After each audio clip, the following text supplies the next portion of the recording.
છે એ કથા small clips, small વચનામૃત આવે છે.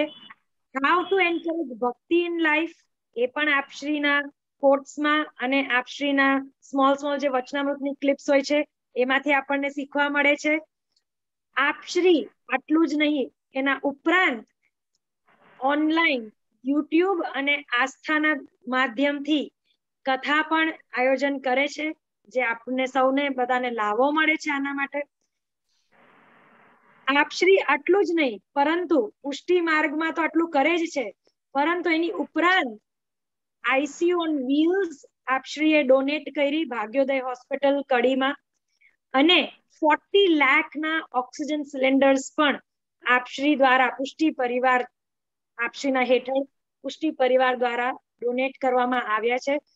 તો કહીએ ને કે જેટલા શબ્દો કહીએ એટલા આપશ્રી માટે ઓછા છે. તો એક આપણાથી એક નાનું કામ થઈ શકે કે આપણે બધા પોતપોતાની જગ્યાએથી એટલી જોરથી આપણે તાળી પાડીને એમને વધાવી લઈએ કે અમદાવાદ સુધી એમને પહોંચવું જોઈએ કે we all appreciate your efforts, we all appreciate that you take care of us all so much. આટલા દુઃખદ અને આટલા ખરાબ સમયમાં જો કોઈ આપણું ધ્યાન રાખે તો એ આપણા શ્રી યમુનાજી છે અને આપણા પૂજ્ય જે શ્રી છે. તો આપની કૃપા આવી જ સર્વ ઉપર બની રહે. આપશ્રીના ગાઈડન્સ હેઠળ પુષ્ટિ પરિવાર યુકે ઇન પર્ટિક્યુલર ખૂબ સુંદર બીજી બધી પ્રવૃત્તિઓ કરી રહી છે, જેમ કે joy of giving, walk for cause, શૃંગાર શિબિર, સામગ્રી શિબિર. હવે આપણી સાથે અંકિતભાઈ પણ જોડાયા છે અને એમની જોડે શિબિર આપણે કરીએ છીએ. અને ખૂબ સુંદર જે ડેલી રૂટીન્સ મેન્ડ કઈ રીતે પાડવી, કઈ રીતે અમુક જે રૂલ્સ એન્ડ રેગ્યુલેશન્સ હોય એની ઓલરેડી અંકિતભાઈએ શિબિર કરી ચૂક્યા છે. આજે he has come up with again a new topic, that is આરતી ના બારામાં આપણને સમજાવવામાં આવશે. તો આ બધી સુંદર સુંદર શિબિરો પુષ્ટિ પરિવાર યુકે કરતા જ રહે છે. એના ઉપરાંત on a daily basis ષોડશ Shikshapatra અમે બધા શીખી રહ્યા છીએ. એવરી ફ્રાઈડે યુથને મોટિવેટ કરવા માટે, યુથને એન્કરેજ કરવા માટે, how to chant the stotras in a perfect, how do you pronounce perfectly. Every Friday યુથને મોટિવેટ અને યુથને એન્કરેજ કરવા માટે સત્સંગ આયોજન કરવામાં આવે છે પુષ્ટિ પરિવાર યુકે દ્વારા, જેમાં સ્તોત્ર કેવી રીતે ચાન્ટ કરવાના પ્લસ બેઝિક નોલેજ અબાઉટ પુષ્ટિ માર્ગ સમજાવવામાં આવે છે. અને એવરી સન્ડે અમે લોકો ષોડશ ગ્રંથ પણ શીખીએ છીએ. તો આ ખૂબ સુંદર બધી પ્રવૃત્તિઓ ચાલી રહી છે પુષ્ટિ પરિવાર યુકે હેઠળ. તો વધારે સમય હું નહીં લઉં. જે લોકો પણ હજી પુષ્ટિ પરિવાર યુકેમાં નથી જોડાયા કે પછી આપ બીજા કોઈ કન્ટ્રીમાં હો, બધા જ કન્ટ્રીઝમાં પુષ્ટિ પરિવાર અવેલેબલ છે. તો please stay in touch, get in touch. Facebook ઉપર, ઇન્સ્ટાગ્રામ, યુટ્યુબ, આપશ્રીની પોતાની પણ ચેનલ છે યુટ્યુબ ઉપર, આપ સબસ્ક્રાઇબ કરી લો. અને જોડે જોડે અંકિતભાઈની પણ યુટ્યુબ ચેનલ છે અંકિતવાલા, જેમાં એ ખૂબ સુંદર સામગ્રીના વિડીયોઝ અને શૃંગારના વિડીયોઝ, કેવી રીતના ફૂલના શૃંગાર, ફૂલની ટોપી એક્સેટ્રા, એ બધું બી એમના વિડીયોઝમાં છે. અને રેગ્યુલરલી જેમ જેમ જે ઉષ્ણકાળ, શીતકાળ, વર્ષા ઋતુ જેમ જેમ ઋતુ આવતી જાય છે એમ એમ એમના સામગ્રીના વિડીયોઝ એ અપલોડ કરતા જાય છે. Plus he also gives response to all the questions. આપણને કોઈ સામગ્રીમાં જો questions હોય તો it's very easy to get in touch with him through his YouTube channel. તો હજી પણ કોઈ સબસ્ક્રાઇબ ના કર્યું હોય તો ડેફિનેટલી પ્લીઝ ડુ સબસ્ક્રાઇબ. હું ભાવના આંટીને વિનંતી કરીશ કે આપણે સૌ પ્રથમ, before I request Ankit bhai to start, I would like to ask you to do મંગલાચરણ અને ધૂન, અને પછી આપણે આગળ વધીએ.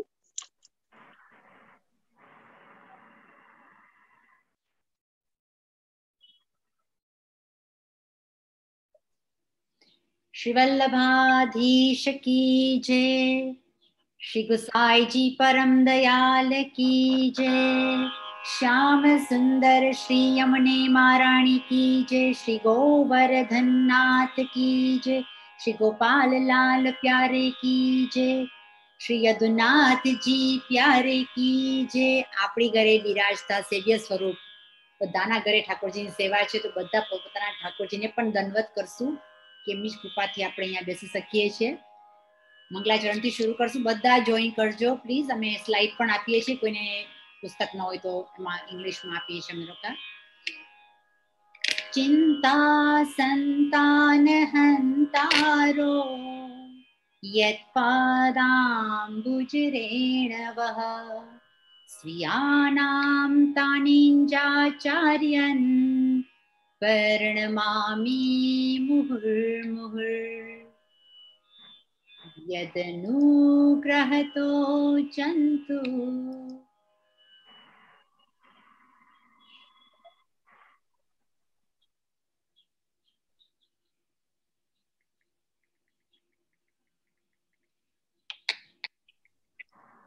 Sorry, I think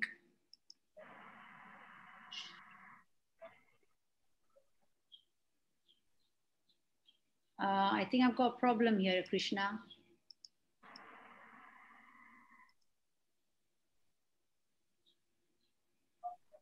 So problem. I can't see the screen. Hello. Share. Yeah, I think just stop because I can't see the screen. I don't know where I am. Sorry, guys. I've got a problem with my screen here. We'll start again in a minute.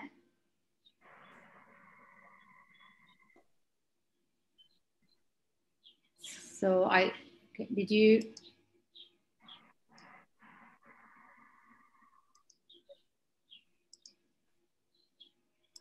I can't see the screen, Krishna.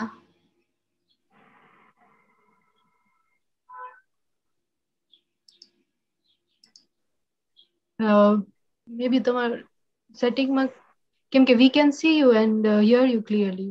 Okay, let me just carry on because I can't see you at the moment, so we'll just carry on with the program.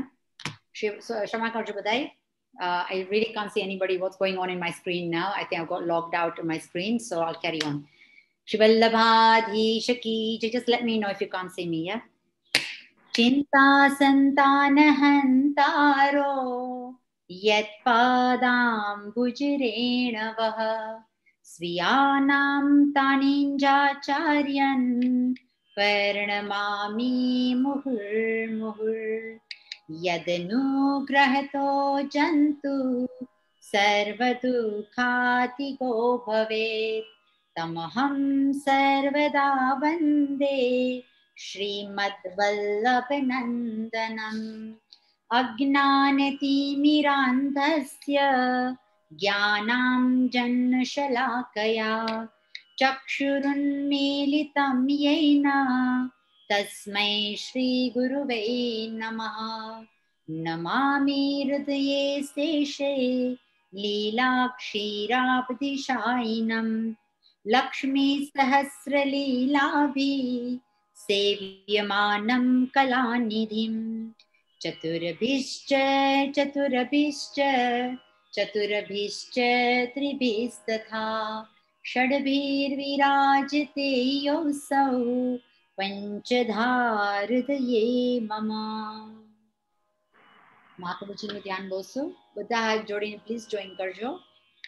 सौन्दर्यं निजरतगतं प्रकटितं स्त्रीगूढभावात्मकं पुमरूपं च पुनस्तदन्तर्गतं प्राविविशत्स्वप्रिये संश्लिष्टा उभयौ बभौ रसमयः कृष्णो हि यत् साक्षिकं रूपं तत्त्रित्यात्मकं परमभिध्येयं सदा वल्लभम्. साईजीનું ધ્યાન.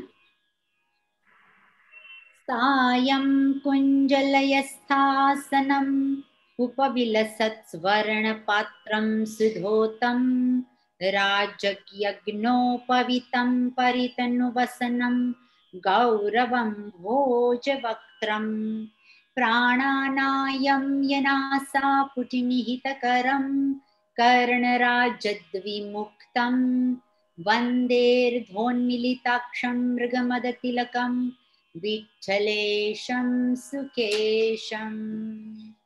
श्री गोपीनाथ जी નું ધ્યાન. श्रीवल्लभ प्रतिनिधिं तेजोराशिं दयार्णवं गुणातीतं गुणनिधिं श्री गोपीनाथमाश्रये. श्री गोसाई sorry Shri Thakur ji નું ધ્યાન. वरहापीडं न च वरवपु करणीयो करणिकारं बिभ्रत्वा शह कनककपिशं वैजयन्तीं च मालां रुन्द्राणवेणोरधरसुदया पुरयन् गोपवृन्देह वृन्दारण्यं स्वपदरमणं प्राविशद्गीतकीर्तिः. Shri Sai Ji Param Dayal Ki Jai. So we mustn't forget the Yamnaji's Smaran as well. So 2 seconds માટે આપણે યમુનાજીની એકવાર ધૂન બોલી લઈએ. એમની પણ કૃપા સદાય આપણી ઉપર બિરાજે છે, તો આપણે એમને ના ભૂલવું જોઈએ. એમના ચરણ કમલમાં દંડવત પ્રણામ કરીને આપણે એની ધૂન પણ બોલશું. શ્રી યમુનાજી કી જય, શ્રી યમુનાજી કી જય, શ્રી યમુનાજી की जय, श्री यमुना जी की जय. जय बोलो श्री यमुना जी की जय, जय बोलो श्री यमुना जी की जय. श्याम सुंदर श्री यमुने महारानी की जय.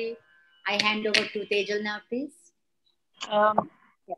So before I start, to request Ankit Bhai to start the session, just a small request to everyone. As we have already announced, everyone will be on mute, because otherwise unmute થઈ જાય છે તો પછી distraction થઈ જાય છે. એટલે બધા જ mute પર હસો. We will take the questions towards the end of the session. તો કોઈને પણ કંઈ પણ પ્રશ્ન હોય, please write it on the chat box and we will ask Ankit Bhai to answer. We will gather the questions and we'll ask Ankit Bhai to answer them towards the end of the session. Secondly, આપ બધાને ફરીથી એક વખત કહું છું કે બધા mute પર હસો, એટલે please do not try to click on the unmute, mute ના કરતા. Everyone will be on mute. Chat બોક્સમાં તમારા કોઈ પણ પ્રશ્નો હોય તો પૂછજો. છેલ્લે અમે એ પ્રશ્નો અંકિતભાઈ તમને એના બધાના જવાબ આપશે. એટલે કોઈ પણ પ્રશ્ન હોય તો પ્લીઝ ચેટ બોક્સનો યુઝ કરીને એમાં લખજો. આપણે સૌ અંકિતભાઈને તો જાણીએ જ છે, પણ છતાં કોઈને અગર કદાચ આ પહેલી વખત જો આ શિબિરમાં જોડાણા હો અને આની પહેલાની શિબિર મિસ કરી ગયા હો, તો અંકિતભાઈના માટે હું એટલું જ કહીશ કે વલ્લભકુલ બાળકો ના પાસેથી આપે અભ્યાસ લીધો છે, આ બધા પુષ્ટિ માર્ગનું જ્ઞાન મેળવ્યું છે.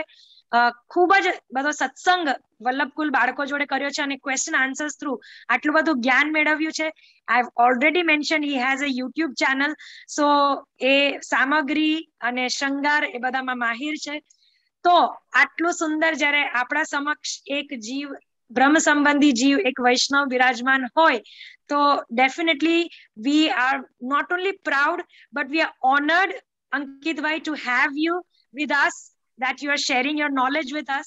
અને હંમેશા પુષ્ટિ પરિવાર UK ની એક હંમેશા if you want to say it's a policy, if you want to say it's a trend, if you want to say એક ભાવના છે, ભાવના આંટીની ભાવના હંમેશા એ હોય છે કે કેવી રીતે જીવ એમના પોતાના ઘરમાં બિરાજતા ઠાકોરજી માટે વધારે ને વધારે તત્સુખ કઈ રીતે આપી શકે.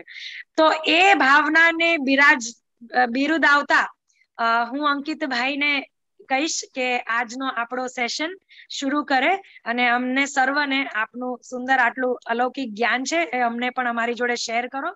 So thank you so much, Ankit Bhai. Once again, I hand it over to you. પૂજ્ય શ્રી યદુનાથ બાવાશ્રીના ચરણારવિંદમાં મારા દંડવત પ્રણામ. ભાવનાબેન, તેજલબેન વગેરે પુષ્ટિ પરિવાર UK ના બધા જ વૈષ્ણવોને, જે ઝૂમ માધ્યમથી જોડાયેલા બધા જ વૈષ્ણવોને મારા જય શ્રી કૃષ્ણ. આઈ ગેસ હિન્દીમાં કરવાનું છે, તો હું હિન્દી સ્વિચ ઓન કરું છું. बहुत ही आनंद को विषय है कि पुष्टि परिवार UK हर वक्त हमेशा कुछ ना कुछ नया करने में तत्पर रहता है और मार्ग की सेवा ऐसे लॉकडाउन के समय में भी एक्टिवली हमेशा ऐसे ऑनलाइन विविध आयोजन करते रहते हैं. जैसे इसके पहले भी 2 मेरे वर्कशॉप हुए हैं यहाँ पे, और भी पूज्य JJ के वचनामृत के वर्कशॉप, होली के दिनों में रसिया का ऑनलाइन जूम के माध्यम से आयोजन हुआ था। फिर श्रृंगार के विविध PDF बनाकर जो आज की यंग जनरेशन है उनको बहुत ही सुंदर लाभ मिल रहा है ये सबका। तो पुष्टि परिवार यूके बहुत ही सुंदर ये कार्य कर रहा है, बहुत ही आनंद की बात है ये। तो आज फिर से मुझे एक अवसर प्राप्त हुआ है कि जो भी मेरे पास जो लिमिटेड नॉलेज है उसे शेयर करने का। तो आज का अपना विषय है आरती। तो आरती का अपने पुष्टि मार्ग में बहुत ही महत्व है। मंगला, राजभोग, भोग संध्या, शयन में, नित्य में मंदिरों में वल्लभकुल के यहाँ आरती होती है। गुरु की आज्ञा से वैष्णव के यहाँ भी आरती का प्रकार देखा गया है। जहाँ आरती सेवा का प्रकार है वैष्णव के घरों में, वहां पर भी नित्य में आरती का क्रम होता है। और जहाँ नित्य आरती का क्रम नहीं होता है वहाँ उत्सवों में तो जरूर से गुरु आज्ञा से वैष्णव आरती का क्रम करते ही है। लेकिन जैसे हमारी भावना बहन से बात हुई थी, बहुत लोगों को इसमें बहुत सारे कंफ्यूजन है, बहुत ही कुछ गलतियां करते हैं अज्ञानवश।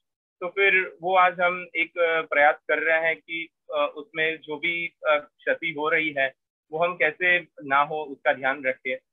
तो आज का जो विषय है आरती, तो हम स्टार्ट करते हैं। तो पहले हम आरती के बारे में समझेंगे, फिर दूसरे पार्ट में प्रोटोकॉल्स देखेंगे, आरती के बारे में क्या क्या नियम है जो हमें ध्यान रखने हैं। फिर थर्ड पार्ट में हम प्रैक्टिकली बहुत ही सूक्ष्म प्रकार से आरती का प्रकार गुरु सेवा में कैसे करना है वो मैं दिखाने का एक प्रयत्न करूंगा बनाकर। मुखिया कैसे बनाने हैं वो देखेंगे हम। और फिर एंड ऑफ द सेशन जिसको भी जो भी प्रकार के प्रश्न हो तो वो पूछेंगे। तो इस प्रकार से हमारा जो आज का सत्र है उसकी भूमिका ये प्रकार की है। तो आरती का क्रम जो है उसमें जो मुख्य भाव है वो है कि प्रभु को मीठी नजर किसी की ना लगे, उस भाव से अपने यहाँ आरती करी जाती है। दूसरा भाव ये है कि जो प्रभु के लिए जो विरह है, प्रभु के दर्शन जो रात्रि को जो वियोग हुआ है, उस रात्रि के जो वियोग की जो आरती है वो प्रभु पे वारी जाती है दूसरे दिन मंगला में। तो ये मंगला आरती का भाव है। उसी प्रकार हर एक समय की जो आरती है उसमें यही भाव है कि जो ब्रज भक्तों को जो प्रभु के विप्रयोग की जो आरती हुई है वो वारी गई है। तो ये एक भाव है। और एक जो नजर उतारने की जो भावना है वो तो है ही आरती में। और भी बहुत सारी भावनाएं पूर्वाचार्यों ने प्रकट करी है, जैसे कि श्री हरिराई महाप्रभु जी ने सहस्त्री श्लोक भावना जो ग्रंथ है उसमें आप देख सकते हैं। अगर विशेष जिज्ञासु वैष्णव जो भी है तो जरूर से एक वक्त सहस्त्री श्लोक भावना जो है श्री हरिराई जी का ग्रंथ वो एक बार आप अध्ययन कीजिए। सिर्फ आरती ही नहीं, हर एक सेवा की सूक्ष्म से सूक्ष्म बातों का श्री हरिराई महाप्रभु जी ने भावनात्मक पक्ष से समझाया है कि ये जो हम सेवा कर रहे हैं उसकी हर एक जो छोटी छोटी बातों में कौन सी भावना है। पुष्टि मार्ग भावना प्रधान मार्ग है। तो फिर यहाँ पे कोई भी सेवा प्रकार हो या कोई भी सामग्री वगैरह जो भी साहित्य हो वो भावनात्मक पक्ष से जुड़ा हुआ रहता ही है। भावनात्मक पक्ष बगैर की कोई भी यहाँ पे सेवा सामग्री है ही नहीं। सूक्ष्म से सूक्ष्म बाबत में भी भावना जुड़ी हुई है। भावना कौन सी? ब्रज भक्तों की, जो सेवा रीत प्रीत ब्रजजन की जनहित जग प्रगटाई। श्री महाप्रभु जी ने जो कृपा करके जो सेवा प्रकार प्रकट किया है वो ब्रज भक्तों के भाव अनुसार प्रकट किया है। तो आरती में भी भावनात्मक पक्ष है। दूसरी बात, भावनात्मक पक्ष तो अपने यहाँ है ही, लेकिन जो अब हम देखते हैं कई बार सामाजिक कार्यक्रम रहते हैं आरती कॉम्पिटिशन के, तो उसमें देखते हैं हम थर्मोकॉल की डेकोरेटिव आरती, कार्डबोर्ड की डेकोरेटिव आरती। तो वो आरती जो है वो एक अलग है। हमारे यहाँ की जो आरती है वो वैदिक प्रकार की आरती है। वैदिक प्रकार की आरती कैसे? तो जैसे कि वैदिक जो जितने भी अनुष्ठान होते हैं या फिर कई सारे जो वैदिक कार्य होते हैं उसमें मंडप बनाए जाते हैं, मंडल बनाए जाते हैं। तो मंडल जो रहते हैं वो जो चावल रहते हैं उसमें विविध रंग मिलाकर उसकी जो रचना की जाती है, जो एक शास्त्रीय प्रकार की पर्टिकुलर डिजाइन रहती है, उस अनुसार वो मंडल बनाए जाते हैं। तो हमारे यहाँ भी जो मार्ग जो है पुष्टि मार्ग वो भावनात्मक तो है ही, साथों साथ शास्त्र सम्मत, शास्त्र के अनुसार चलने वाला मार्ग है। तो यहाँ पर भी जो मंडल का जो प्रकार है वो हम आरती के रूप में उसे प्रभु में विनियोग करते हैं। तो जो अधिकतर अभी देखा जाए तो ये मंडल का प्रकार हमें दक्षिण ओडिशा आसाम बाजू ज्यादा देखने मिलता है। नॉर्थ में अभी थोड़ा ये क्रम कम हो गया है ये जो मंडल का प्रकार है। तो जो आरती का क्रम, जो मर्यादा मार्ग या जो भी डेकोरेटिव जो पार्ट है वो नहीं है हमारे यहाँ, और एक शास्त्र सम्मत और भावात्मक पक्ष वाला है। तो कई बार हमें होता है कि 52 सात्या की आरती, 101 सात्या की आरती, ये सब आरतियां क्यों, सिर्फ ऐसे डेकोरेशन कर देना है हमें कि हाँ चलो कुछ थाली सजानी है, तो ऐसा है ही नहीं। यहाँ पर दोनों भावनात्मक और शास्त्र सम्मत दोनों मत यहाँ पे मौजूद है। पूर्वाचार्यों ने वही भावना से प्रकट करियो है आरती को प्रकार।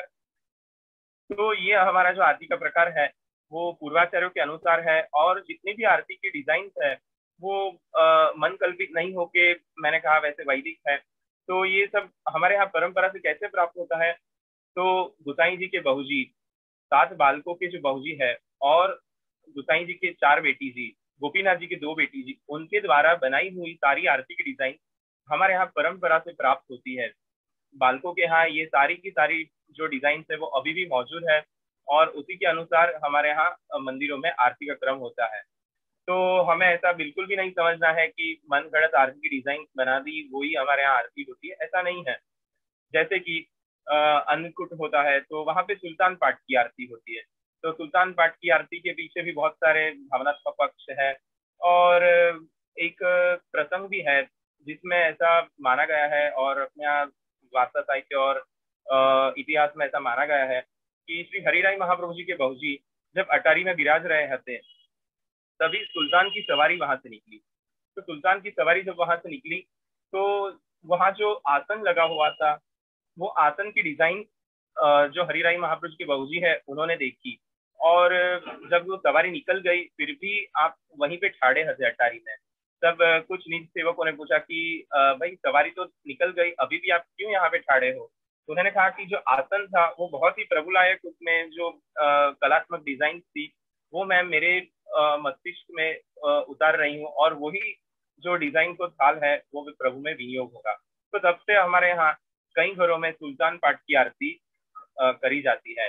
कुछ घरों में सुल्तान पाठ की आरती नहीं करके 52 सात्या की आरती होती है। तो ऐसे घरों के प्रकार में थोड़ा थोड़ा अंतर होता है, लेकिन हमारे यहाँ हर एक आरती एक ना एक कोई ना कोई भाव से जुड़ी हुई है। तो हमें ये बिल्कुल भी नहीं मानना है कि आरती एक इमेजिनेशन है या वो एक डिजाइन सिर्फ बना ली है और वो हम उस अनुसार हम कर रहे हैं। तो बेसिकली हमारे यहाँ 4 आरती होती है। मंगला आरती मतलब मंगल भोग कर जाने के बाद मंगला आरती करी जाती है, जो लगभग हर एक वैष्णव भले आरती ना करता हो तो भी आरती की आर्या गाते हैं। आरती की आर्या श्री गुसाई जी ने प्रकट करी है। श्री गुसाई जी ने आरती की आर्या प्रकट करी है। जो हम मंगलम मंगलम ब्रजभुवि मंगलम जो गाते हैं वो श्री गुसाई जी द्वारा रचित आरती की आर्या है। तो ये मंगला आरती मंगल भोग सर जाने के बाद की आरती है। फिर राजभोग आरती, राजभोग सर जाने के बाद मुखवस्त्र आचमन बीड़ा वगैरह अरोगाने के बाद फिर खंडपाठ चौकी माला जी धरा की जाती है, खंडपाठ चौकी साजे जाते हैं।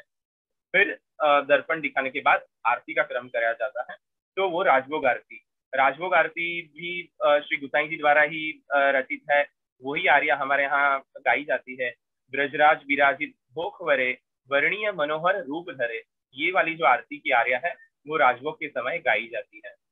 फिर अनवसर हो जाने के बाद उत्थापन भोग आते हैं। शाम को उत्थापन भोग हो जाने के बाद संध्या भोग आते हैं, जो अधिक जनरली वैष्णव के यहाँ नहीं आते हैं। परंपरा से ऐसा देखा गया है कि ये वल्लभकुल परिवार में ही और मंदिरों में ही संध्या आरती का क्रम होता है, और संध्या भोग भी वल्लभकुल के यहाँ ही आता है। तो संध्या भोग कर जाने के बाद संध्या आरती करी जाती है। वहां पर भी श्री गुसाई जी रचित आर्या ही गाई जाती है। हरि भक्ति सुयोदधि वृद्धि करे कर वर्मित कृष्ण कथाग्र रसे, ये वाली आरती गुसाई जी रचित जो आर्या है वो गाई जाती है। तत्पश्चात श्रृंगार बड़े होते हैं ठाकुर जी के, और फिर शयन भोग आते हैं, और शयन भोग सर जाने के बाद शयन सन्मुख भी आरती आती है। तो शयन की आरती की आर्या जो श्री गुसाई जी ने रची है, शरणागत भीति निवृत्ति परम पर पक्ष तमो निकरांशु निधि, ये वाली आरती जो शयन आरती की आर्या है वो गाई जाती है। तो अगर आपके यहाँ आरती का क्रम प्रैक्टिकली अगर आरती आप ना भी उतारते हो सके तो इतना प्रयास हमें करना चाहिए कि आरती की आर्या तो जरूर से प्रभु सन्मुख अवश्य रूप से गाए, कि ये मार्ग भावात्मक है तो जो आरती है वो भी भावात्मक है। जो गुसाई जी ने जो आरती की आर्या की जो प्रकट करी है, बहुत ही सुंदर वाक्य भावार्थ है। अभी वाक्य जो मीनिंग भावार्थ वाले पुस्तक बाहर इजीली अवेलेबल है, तो जरूर से कभी आप अवसर मिले तो आरती की आर्या के भावार्थ पढ़िए। बहुत ही सुंदर श्री गुसाई जी ने प्रकट करी है आरती की आर्या। तो हमें एक प्रयत्न रखना चाहिए हमारे गुरु सेवा में कि हम आरती की आर्या एटलीस्ट गाएं। अगर आरती ना करें तो भी आरती की आर्या तो हम गा ही सकते हैं। तो ये आरती की आर्या है। तो ये आरती का क्रम जो है वो इस प्रकार का है। और दूसरी बात, अभी आरती में नियम कैसे हैं, तो देखा जाए तो आरती जनरली हमारे यहाँ जो मार्ग महाप्रभु जी ने जो प्रकट किया है, महाप्रभु जी, गुसाई जी, गोपीनाथ जी, ये आचार्य त्रयी हैं जो सेवा प्रकार प्रकट किया है। वहां पर कभी भी दो प्रकार नहीं प्रकट करे हैं कि वैष्णव के लिए एक अलग सेवा प्रकार और मंदिरों का एक सेवा प्रकार अलग। ऐसा हमारे यहाँ नहीं है। महाप्रभु जी, गुसाई जी, गोपीनाथ जी ने एक ही प्रकार प्रकट किया है, वो नाद सृष्टि, बिंदु सृष्टि, मंदिर में सभी जगह वही किया जाता है। लेकिन वैष्णव के लिए कुछ लिमिटेशंस आ जाते हैं, जैसे कि अगर द्विज ना हो वैष्णव तो फिर उसके लिए कुछ सेवा प्रकार में लिमिटेशंस आ जाते हैं। जैसे कि देखा जाए तो अभी रिसेंटली ज्येष्ठाभिषेक गया, तो अभी ज्येष्ठाभिषेक में जो पुरुष सूक्त है वो जो द्विज है वही गाते हैं। तो ऐसे लिमिटेशन कुछ कुछ वैष्णव के लिए हैं, लेकिन सेवा प्रकार से एक कॉमन ही है जो वैष्णव भी वही प्रकार से कर सकते हैं। तो आरती वैष्णव के यहाँ नहीं हो सकती ऐसा बिल्कुल भी नहीं है। लेकिन महाप्रभु जी की नवरत्न में जो आज्ञा है, सेवा कृतिर गुरु आज्ञा, जो सेवा का जो भी प्रकार हो वो हमें हमारे गुरुदेव के पास दीनता पूर्वक जाके उनसे विनती करके और जो भी सेवा प्रकार हो आपश्री की आज्ञा के अनुसार ही करना है। तो जो आपश्री जो वल्लभकुल बालक है वो हर एक अपने जो निज सेवक है उनकी कक्षा जानते हैं, उनका अधिकार जानते हैं और उनकी करने की कितनी सामर्थ्य है वो भी आपश्री जानते हैं। उसी अनुसार गुरुदेव अपने जो भी निज सेवक है उन्हें आज्ञा देते हैं। तो आरती की भी आज्ञा एक वक्त हमें हमारे गुरु घर से जरूर से लेनी चाहिए और फिर ही ये प्रकार शुरू करना चाहिए। उसमें भी संध्या आरती का क्रम हमारे यहाँ नहीं होता है, तो मंगला आरती, राजभोग आरती और अगर शयन पर्यंत की सेवा हो तो शयन आरती भी हमारे यहाँ होती है। तो जनरली हमें गुरु सेवा में ऐसे कर सकते हैं कि ज्यादा बाती ना यूज कर सके या फिर तो एटलीस्ट 2 बाती की आरती तो होनी ही चाहिए। और आरती की बाती भी जो हमारे यहाँ की आरती की बाती आपने मंदिरों में दर्शन किया होगा, लंबी सी एक कली जैसी आरती की जो बाती होती है ऐसी होती है। मर्यादा मार्ग में जो रू का एक गोला जैसा होता है उसके ऊपर पतली सी बाट होती है, इस प्रकार की आरती हमारे यहाँ नहीं होती है। और आरती के कुछ नियम है जो हमें खास ध्यान में रखने चाहिए कि जिससे हम जो भगवत सेवा सत्सुख की भावना से करते हैं तो सत्सुख का हम एक ध्यान रख सके, उसलिए कुछ नियम है वो हमें ध्यान रखने चाहिए। तो हम वो देखते हैं कौन से नियम हैं आरती के। तो शुरू करते हैं जो प्रोटोकॉल्स है आरती के वो जानने का। तो जो आरती है करते हैं हम, तो नित्य की आरती हो या फिर उत्सव की आरती हो, जो भी आरती हो, आरती हमेशा 2 हाथों से होती है। एक हाथ से आरती करना और एक हाथ से घंटा बजाना ऐसा हमारे यहाँ नहीं होता है। आरती हमेशा 2 हाथों से ही करी जाती है। अगर कोई घंटा नाद करने के लिए ना हो तो भी चलेगा, लेकिन आरती हमेशा 2 हाथों से ही हमें करनी होती है। फिर दूसरी बात, आरती में ताली बजाना, मतलब मंदिर में भी जब हम जाते हैं या फिर गुरुद्वारा में अगर कोई एक जन आरती कर रहा है और बाकी के सदस्य ताली बजाते हैं, वो हमारे यहाँ क्रम नहीं है। ये मर्यादा मार्ग का क्रम है। पुष्टि मार्गीय क्रम जो आरती का है वो अलग है, इसलिए यहाँ पे ताली बजाना और अन्य वाजिंत्र बजाना आरती में नहीं होता। सिर्फ घंटानाद और टकोरा ही बजाया जाता है आरती में। फिर आरती हो जाने के बाद जो दोनों हाथों से हम ऐसे मर्यादा मार्ग में ऐसे ज्वाला लेके ऐसे आंखों पे चढ़ाते हैं, ये प्रकार हमें नहीं करना है, क्योंकि आरती की जो भावना मर्यादा मार्ग में है वो और पुष्टि मार्ग की आरती की भावना दोनों बहुत ही अलग है। मर्यादा मार्गीय जो भावना है आरती की, उसमें ऐसी है कि जो देव विराज रहे हैं उस देव का सत्कार करा जाता है और सत्कार रूप आरती करी जाती है। तो जो आरती करने के बाद जो दीपक की जो ज्वाला है उसपे से हाथ घुमाकर फिर हम हमारे मस्तक पे लगाते हैं, क्योंकि वो प्रसादी रूप है, इसलिए वहां पर ऐसा प्रकार है। लेकिन हमारे पुष्टि मार्गीय जो भावना है उसमें तो प्रभु की नजर उतारने की भावना है अथवा तो हमारी जो तीव्र जो विरह भाव है उसे प्रभु वारा जाता है, वो भावना है। तो फिर हम फिर से वारने के बाद, नजर उतारने के बाद फिर उसी आरती को हाथों पे लगाकर अपने आंखों पे लगाएंगे, तो वो एक विसंगति हो जाएगी। तो हमारे यहाँ आरती का जो ज्वाला है वो माथे पे नहीं लगाया जाता है। फिर आरती हो जाने के बाद और आरती संबंधी कोई भी वस्तु का स्पर्श करने के बाद हमें हाथ खासा अचूक रूप से करना है।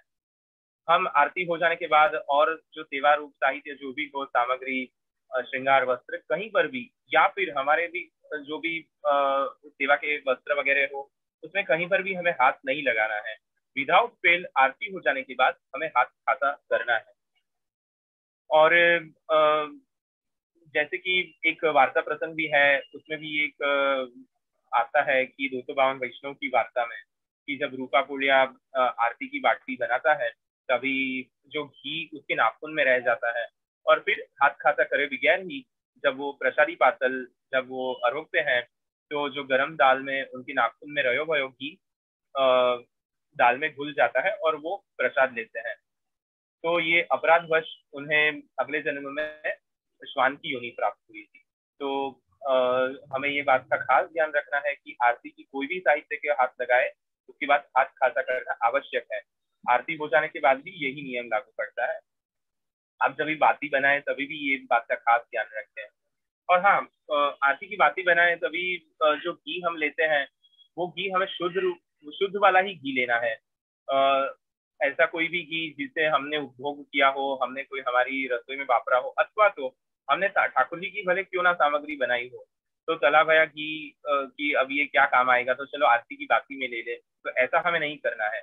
क्योंकि प्रभु की हर एक सेवा विशेष अलग अलग भाव अनुसार होती है। तो हमें ऐसे तला भया घी या फिर वापरा हुआ घी हमें आरती की बाटी में नहीं यूज करना है। ये बात की भी हमें ध्यान रखना है। फिर जितने भी तिलक वाले जितने भी उत्सव होते हैं, जिन उत्सव में तिलक करा जाता है, तो तभी तिलक आरती होती है। तो तिलक आरती में भी चून की आरती, मतलब आटे का दीवड़ा बनाया जाता है और उसी से आरती करी जाती है। और उस दिन तिलक की आरती जब भी होती है तभी जनरली मंगला से चैन पर्यंत की सारी आरतियां थाली की आरती होती है, खंड की आरती नहीं होती है। अब खंड की आरती और थाली की आरती का डिफरेंस मैं बता दूं। खंड की आरती यानी जो मंदिर में हम देखते हैं कि 3 लेयर्स होते हैं और हर एक ऊपर 4 बाटी, फिर नीचे 6 और नीचे 8, ऐसे 3 लेयर्स वाली आरती का जो एक जो रहता है खंड, उसे खंड की आरती कहते हैं। जिसे हाथों से उसका जो आगे का जो पार्ट रहता है उसे पकड़ा जाता है और आरती करी जाती है। वो खंड की आरती जो नित्य में होती है। और एक थाली की आरती जो हम उत्सव में करते हैं प्रभु को। थाली की आरती में विविध प्रकार के उत्सव के अनुसार रंगों से आरती के साथ करे जाते हैं, उसे थाली की आरती कहते हैं। तो थाली की आरती में भी एक दीवला की आरती और एक चून की आरती होती है। तो जो भी तिलक के उत्सव है, जैसे जन्माष्टमी, महाप्रभु जी का उत्सव, गोसाई जी का उत्सव, राधाष्टमी, अपने सुबह से ठाकुर जी का पाठोत्सव, ये सारे तिलक के उत्सव है। तो तिलक के उत्सव में दीवला की आरती नहीं होके चून की आरती, यानी कि गेहूं के आटे में हल्दी मिलाकर उसका दीवला बनाया जाता है और उसकी आरती थाली में पधराकर वो आरती करी जाती है, उसे चून की आरती कहते हैं। फिर चून की आरती में भी हमें ये बात का खास ध्यान रखना है कि हल्दी जरूर से मिलाना है, हल्दी बगैर चून नहीं बांधना है, उसे अपशकुन माना गया है। तो फिर जब भी चून की आरती हो तो आरती के दीवले में और जो मुठिया वारने होते हैं उसमें भी हमें हल्दी अवश्य रूप से मिलाना है। और हल्दी भी ऐसी थोड़ी सी मिलानी, ऐसे नहीं, हल्दी इतनी मिलानी है कि जासू आपकी जो चून जो आटा लगा रहे हो वो अच्छा पीले रंग का हो। इस प्रकार से हमें आरती का जो चून की आरती का है आटा मारना है। फिर आरती हो जाने के बाद जो बत्तियां होती है, जो जिसे वाट हम कहते हैं गुजराती में, तो जो बत्तियां को क्या करना है, तो बत्तियां नित्य की आरती हो या फिर उत्सव की आरती, बत्तियों को एक टीन जैसा डिब्बा रहता है उसमें हम पधरा देते हैं। वो ऑटोमेटिकली अपने आप ही तिरोहित हो जाती है, मतलब बुझ जाती है। हमें उसे नहीं बुझाना है। कोई भी आरती हो जाने के बाद यही क्रम रहेगा, चाहे तिलक की आरती हो, नित्य की आरती हो, तो ये क्रम हमें ध्यान रखना है कि आरती की बत्ती को हम बुझने ना दें और डिब्बे में पधरा दें। फिर डिब्बे में पधरा देने के बाद वो चाहे बुझ जाए या तिरोहित हो जाए, वो कोई वो मायने नहीं रखता है। और आरती, जब इस थाली की आरती होती है तो आरती उतर जाने के बाद हमें आरती का जो थाल है वो सीधा भूमि पर नहीं बदराना है। अक्षत यानी चावल, जो हल्दी वाले हमने तो तिलक करवे के लिए जो रखे होते हैं, वो अक्षत हमें थोड़े से 12-15 दाने भूमि पर बदरा के फिर ही हमें वो आरती का थाल वहां बदराना है। सीधा भूमि पर आरती का थाल बदराना हमारे यहाँ निषेध माना गया है। और जब भी हमारे यहाँ वल्लभ कुल की भी पधरावनी हो तभी भी हम थाली की आरती करते हैं, और तभी भी ये सारे नियम लागू पड़ेंगे जो भी अभी मैंने बताए वो। फिर आरती के समय पे दो ही वाद्य बजते हैं। कीर्तन के अलावा आरती में घंटा और टकोरा, ये दो ही वाद्य हमारे यहाँ बजते हैं। और घंटा नाद में भी हमें आप देख सकते हैं गरुड़ जी होना आवश्यक है। आरती के ऊपर, घंटा के ऊपर यहाँ पर गरुड़ जी होने चाहिए। अभी बाजार में गणेश जी वाली आरती घंटा मिलते हैं, शेषनाग हो यहाँ पे ऐसे मिलते हैं, हनुमान जी हो ऐसे घंटा मिलते हैं, वो हमें नहीं लेने हैं। हमें गरुड़ जी वाला ही ये घंटा लेना है जो हम आरती के लिए या ठाकुर जी को जगाने के उपयोग में लेते हैं। तो ये बात का हमें ध्यान रखना है। और आरती जब भी होती हो, नित्य की आरती या फिर उत्सव की आरती, तभी कीर्तन, जो भी कीर्तन कर रहे हैं कीर्तनकार या घर के सदस्य जो भी कीर्तन गा रहे हैं, तो वो लय में जो चलती होती है, चलती में ही तभी कीर्तन करे जाते हैं। जो लय है वो विलंबित लय हमें नहीं रखती है जब आरती हो। झांझ, पखावज और स्वर तीनों चलती में होने चाहिए आरती के समय पे। विलंबित लय आरती के समय पे नहीं चलने चाहिए, वो बात का भी हमें ध्यान रखना होता है। मंदिरों में आपने देखा ही होगा कि जब भी आरती होती है तभी झांझ जल्दी, जो चलती हम कहते हैं, चलती का अर्थ है जो जल्दी जो झांझ बजती है उसे हम चलती कहते हैं। तो ये बात का ध्यान रखना रहता है कि उत्सव के, जब उत्सव या फिर नित्य में भी कीर्तन के समय कीर्तन जो चलते हैं वो चलती में बजाए जाते हैं और गाना भी चलती में ही है। हमें आरती के समय पे लालन विराजते हो तो वेणुवेत्र तो पास में ही विराजेंगे, लेकिन खड़े स्वरूप हो जैसे गोवर्धननाथ जी, मदन मोहन जी वगैरह, तो ये सारे स्वरूपों को राजभोग आरती के समय पे वेणुवेत्र धराए जाते हैं। मतलब गोवर्धननाथ जी हो तो कटी पे वेणु जी धराए जाते हैं और वेत्र भी धराया जाता है। और मदन मोहन जी स्वरूप हो, मदन मोहन जी या फिर लाडली जी जैसे ललित त्रिभंग स्वरूप, तो उनको हस्त में वेणु जी धराए जाते हैं और वेत्र जी भी धराया जाता है। लालन अथवा तो चित्र जी रहेंगे तो पास में ही वेणु वेत्र रहेंगे, वो हमें हस्त में नहीं धराना रहता है। लालन को जो लाडू वाला हस्त होता है उस पर वेणु जी धराए, ऐसा क्रम हमारे यहाँ नहीं है। सिर्फ खड़े स्वरूप को ही आरती के समय पे वेणु वेत्र धराया जाता है। सेम संध्या आरती में भी ऐसा ही नियम रहता है, लेकिन जैसे मैंने बताया कि संध्या आरती का क्रम वैष्णव के यहाँ नहीं होता है। और शयन में वेत्र नहीं धराया जाता है, सिर्फ वेणु जी श्रीहस्त में धराया जाता है और खड़े स्वरूप को ही ये क्रम रहेगा। ये बात का भी हमें ध्यान रखना है। फिर आरती की जब बाती हम प्रज्वलित करें तभी हम माचिस की तीली से हम बाती जलाएं, वो अयोग्य है, क्योंकि माचिस की तीली जो है वहां में बारूद रहता है। तो ऐसी चीजों का हमारे यहाँ सेवा में उपयोग नहीं होता है। इसलिए हम भले माचिस का उपयोग करें, लेकिन पहले कोई अलग वाली एक बाती रखें जो हमें प्रज्वलित करनी है माचिस से, और फिर हमें आरती की सारी बत्तियां जोड़नी है। तो डायरेक्ट माचिस की जो तीली है उससे आरती का दीपक हमें नहीं प्रज्वलित करना है। ये बात का भी हमें सावधानी रखनी चाहिए। और आज ही मेरे ध्यान में एक बात आई जो मैंने यहाँ पे ऐड करना चाहूँ मैं, कि जब वैष्णव अपने घर में उत्सव में आरती करते हैं तो आज एक देखा देखी का ट्रेंड चल निकला है कि मंदिर में हम देखते हैं कि वल्लभ कुल बालक हाथ में कड़े धरते हैं, भारी एकलई धरते हैं आरती के समय पे। तो ये क्रम हमें वैष्णव को नहीं करना चाहिए। वो वल्लभ कुल के यहाँ ही होता है, क्योंकि वहां पे नंदालय की भावना है, आचार्य स्वरूप श्री यशोदा जी की भावना से आरती उतारते हैं। तो वो सभी कड़े धरे, एकलई धरे, भारी भारी, वो सब आप ही कर सकते हैं। वैष्णव का स्वरूप दीनता का स्वरूप है। तो हम सब ये सब करने लग जाएंगे, कड़े पहनना और एकलई उड़ना, तो हमारे में दीनता कम होती जाएंगी और एक अहंकार की एक वृत्ति आती जाएंगी कि हम भी कुछ कम नहीं, हम भी हमारे घर में इसी प्रकार से आरती करते हैं, एक अहंकार का भाव आ जाएगा। इसलिए हमें हमारे घर में गुरुद्वारा में हमें ये बात से सावधानी रखनी है कि हम देखा देखी ना करें और कड़े पहनना, एकलई उड़ना ये सब ना करें, क्योंकि ये सब आचार्य स्वरूप के लिए ही उनके स्वरूप के लिए ही ये योग्य है। वैष्णव का स्वरूप दीनता का स्वरूप है, तो ये बात का हमें ध्यान रखना है। और तिलक के उत्सव होते हैं, उसमें राइलोन होता है। राइलोन यानी राई मस्टर्ड सीड और लॉन यानी रॉक सॉल्ट, वो हमें एक दोना में रखने होते हैं। आरती हो जाने के बाद सबसे पहले मुठिया उतारने रहते हैं, 4 मुठिया। तो 4 मुठिया की जो भावना है वो ये है कि हम प्रभु पे से आज प्रभु का जो स्वरूप का जो लावण्य है उस स्वरूप की नजर तो उतार ही रहे, लेकिन जो मुठिया है वो प्रभु के ऊपर से हम मुक्ति वार देते कि जो मर्यादा मार्ग में लोग अपना पूरा जीवन मुक्ति की प्राप्ति के लिए ही एक प्रयत्न करता रहता है, त्याग वाला जीवन जीते हैं, उनका ध्येय रहता है हमें मुक्ति की प्राप्ति हो। लेकिन कुशी भक्ति मार्ग की एक विलक्षणता देखिए कि उत्सव के दिनों में प्रभु पर से मुठिया वार देने की भावना है।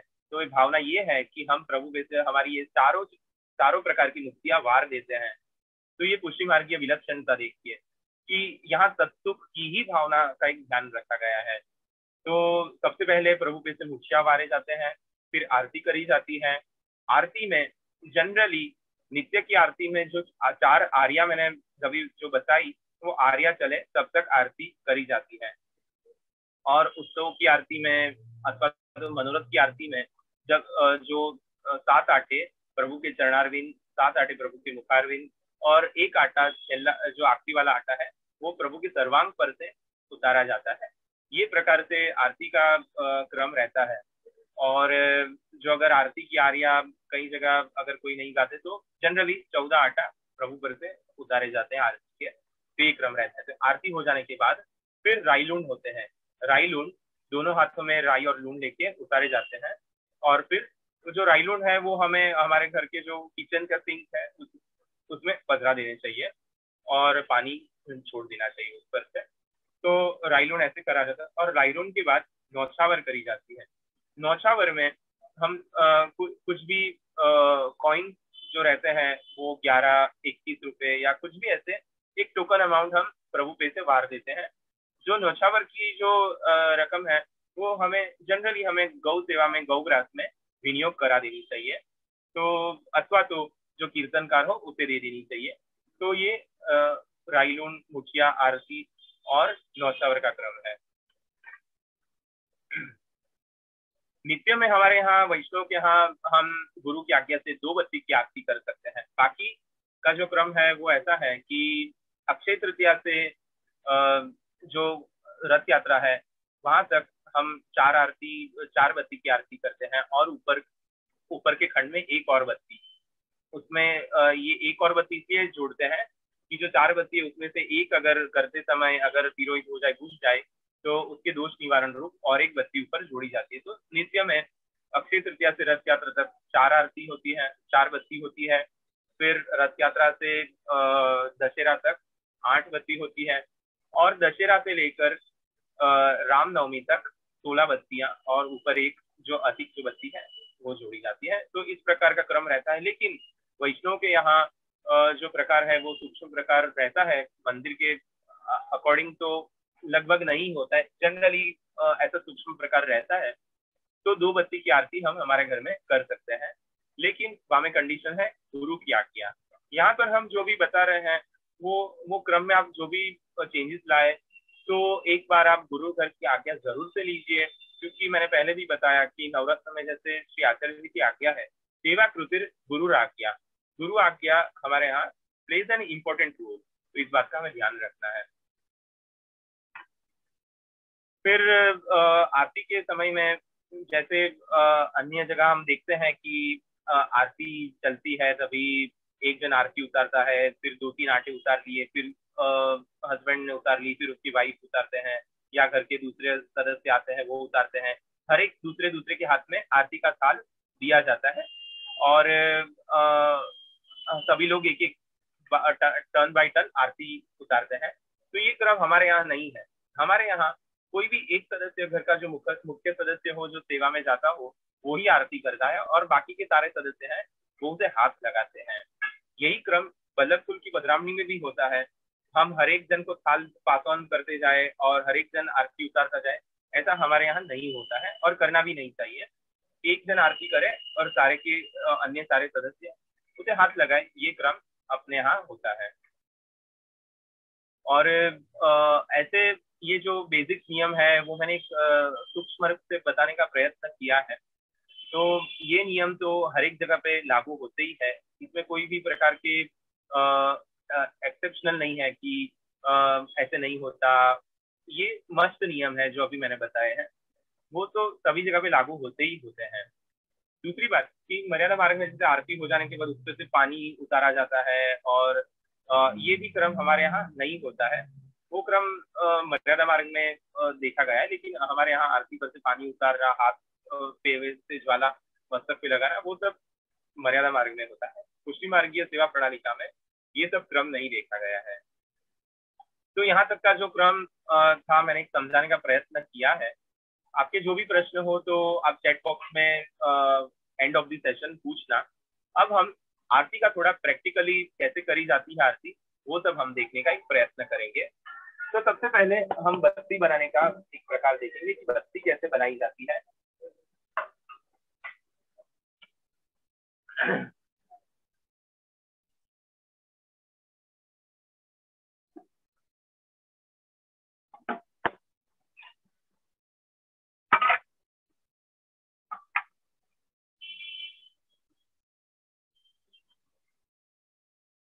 तो यहाँ पे ये आरती की बत्ती बनाने का एक पाटिया है। तो ये जो पाटिया है उसमें यहाँ पे ये जो पोर्शन है वो रफ रहता है, उस पे आप देखेंगे कि इंप्रेशन करी गई है। तो ये रफ है, ये प्लेन नहीं होना चाहिए। ये उसका डट्टा है जिससे हम पाटी बनाएंगे। ऐसी मोटी वाली थोड़ी स्टिक्स रहती है जिसे हम रूह के अंदर पधरा के पट्टी बनाएंगे। और ये नॉर्मल वाला जो कॉटन है रुई, वो हमने लिया है। तो इसमें से हम पतला सा एक लेयर निकालेंगे और इसे एक थोड़ा गोलाकार शेप हमें देना है।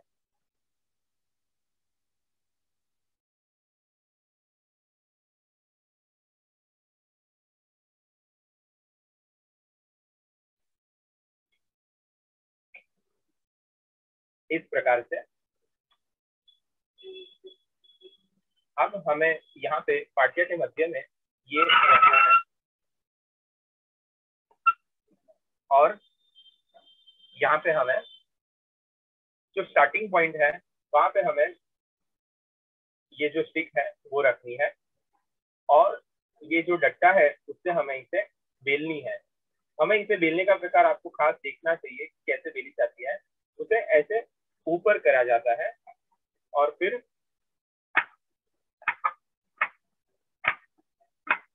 हमें इसमें जोर देना है, ऐसे हल्के हाथ से नहीं करना है। जितना हम इसमें जोर देंगे उतनी हमारी जो बत्ती है वो कड़क बनेगी। और ये हमें ऊपर ऊपर ही जाने देना है, ऐसे ऐसे नहीं करना है। ऐसे से करेंगे तो हमारी बत्ती नहीं बनेगी, इसलिए हमें ऐसे ऊपर की ओर जाना है और हर एक बाजू से इसे बेलने का प्रयत्न करना है और हमें वजन देना है इसमें।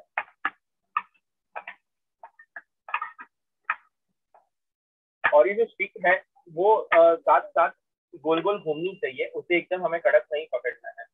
इस तरह से हमने ये बत्ती बना ली। अब हमें इसमें से हमें इसे निकालना है।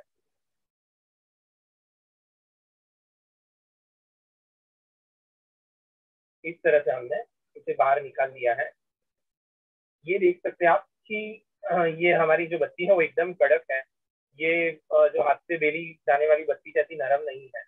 और अब इसे हमें घी के अंदर गर्म किया हुआ घी रहता है, उसमें हमें कपूर मिश्रित करना है और फिर उसमें सारी एक आपकी पूरी रात इसे हमें भिगोना है घी में और दूसरे दिन हमें इसे डिब्बे में भर लेना है। तो इसकी जो हमने ये जो स्टिक ली है उसकी वजह से के अंदर एक हॉलो एक होल हो गया है, जिसके अंदर जो सारा घी है वो भर जाएगा और फिर हमें इसे दूसरे दिन डिब्बा में भरना है।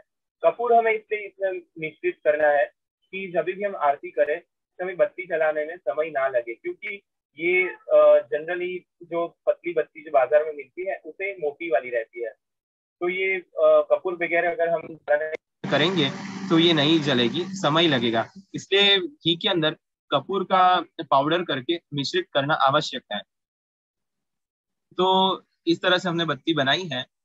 हम और एक बत्ती बनाकर मैं दिखाना चाहूँ कि अगर ध्यान ना गया हो तो और एक बार हम बत्ती बनाते हैं और देखते हैं।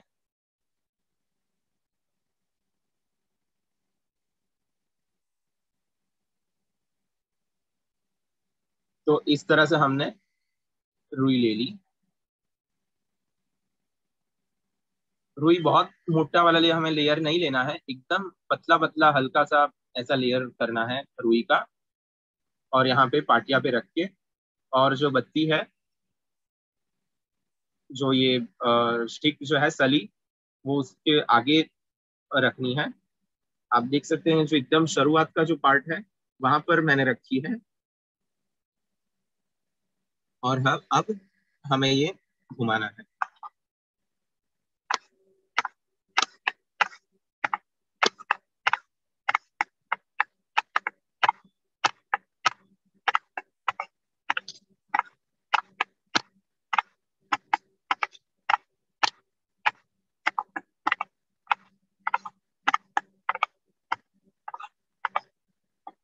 तो इस तरह से ये हमारी जो आरती की बत्ती है वो तैयार हो गई है।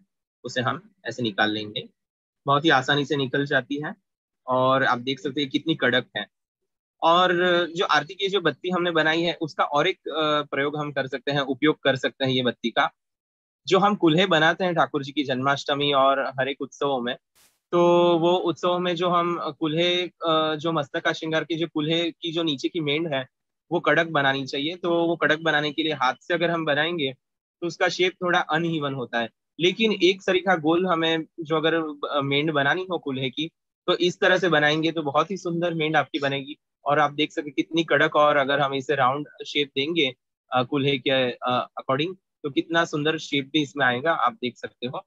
तो इसका ये दूसरे कुल्हे की मेंढ बनाने में भी हम इसका उपयोग कर सकते हैं। जो हमारे यहाँ की आरती की बत्ती है वो बाजार में हमें जनरली कहीं पर मिलती नहीं है, उसे हमें घर में ही बनाना पड़ेगा। और ये बहुत आसानी से आप ये पार्टियां कोई भी कारपेंटर के पास बना सकते हो। और ये डट्टा है, डट्टा प्लेन है, यहाँ पे ये रफ पार्ट नहीं है, ये स्मूथ पार्टी है। और ऐसी कोई भी एक मोटे प्रकार का तार हमें लेना है। तो ये आरती की बत्ती बनाने का एक छोटा सा डेमोन्स्ट्रेशन का एक प्रकार मैंने दिखाया।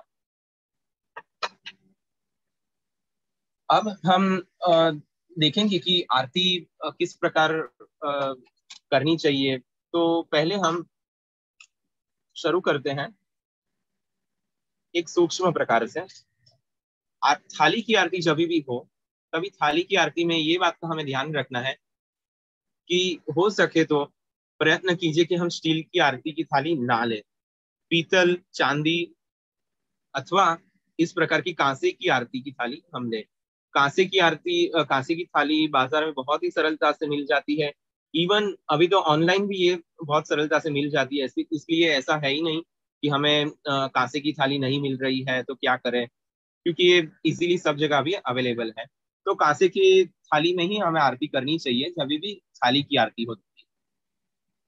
तो ये कांसे की थाली है। अब हम इसमें जब भी हम उत्सव हो और हमारे पास अगर समय नहीं है कि हम विविध प्रकार की रचना कर सके आरती में, तो इस प्रकार से मैंने यहाँ पे दोना में कुमकुम लिया है। कुमकुम मैं थोड़ा जल बदराऊंगा। कुमकुम बाजार में दो क्वालिटी का मिलता है। एक जो है वो कलर वाला कुमकुम है, और ये केमिकल फ्री कुमकुम जो है वो हमने लेना है। चाहे प्रभु का तिलक करने में हो, या फिर आरती की थाली हो, या मूर्छिया पे लगाने के लिए, कोई भी प्रकार में हमें ये केमिकल फ्री जो कुमकुम आता है वही लेना है। तो देखिए मैं आपको दिखा रहा हूँ, ये घोल के देखिए मैंने उंगली इसमें डिप की है। अगर मैं ये पोंछ लूंगा तो ये कुमकुम का रंग नहीं रहेगा, क्योंकि ये केमिकल फ्री है। देखिए ये जो जो कलर था वो निकल गया है, और एकदम क्लीन आप देख सकते हैं मेरी उंगली। तो इस प्रकार का ही कुमकुम लेना है। अगर आपके यहाँ कुमकुम केमिकल फ्री नहीं मिलता है तो आप घर में भी कुमकुम इंस्टेंटली बना सकते हैं। जो चूना है जो हम बीड़ा में वापरते हैं ठाकुर जी के, वो और हल्दी इक्वल प्रोपोर्शन में लेके उसमें एक नींबू का रस निचोड़ के आप इंस्टेंट कुमकुम बना सकते हैं। वो कुमकुम आप तुरंत ही आप उपयोग करिए, तो उसमें भी आपका जो कलर रहे है वो ऐसा मरून कलर ही आएगा, और वो कहीं पे भी आपको उसकी जो केमिकल इफेक्ट्स है वो नहीं होंगे। तो ये हमने कुमकुम खोल लिया है। अब हमें इसमें हमने हमारी दो उंगली को डिप किया है इस तरह। और पहले हम अष्टदल कैसे बनाना वो देखेंगे। अष्टदल बनाने के लिए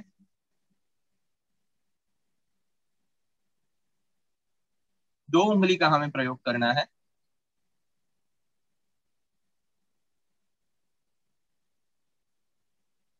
पहले हमें प्लस साइन करनी है,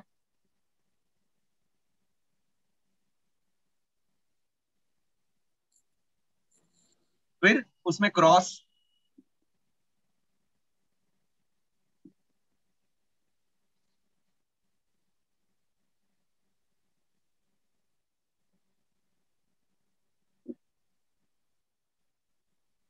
फिर हमें इसे जोड़ना है।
अब हमने ये जो अष्टदल कमल बनाया है तो वो हमें खाली नहीं छोड़ना है, उसमें भी हमें ये जो उंगली है उसे हमें एक एक टिप्पी करनी है।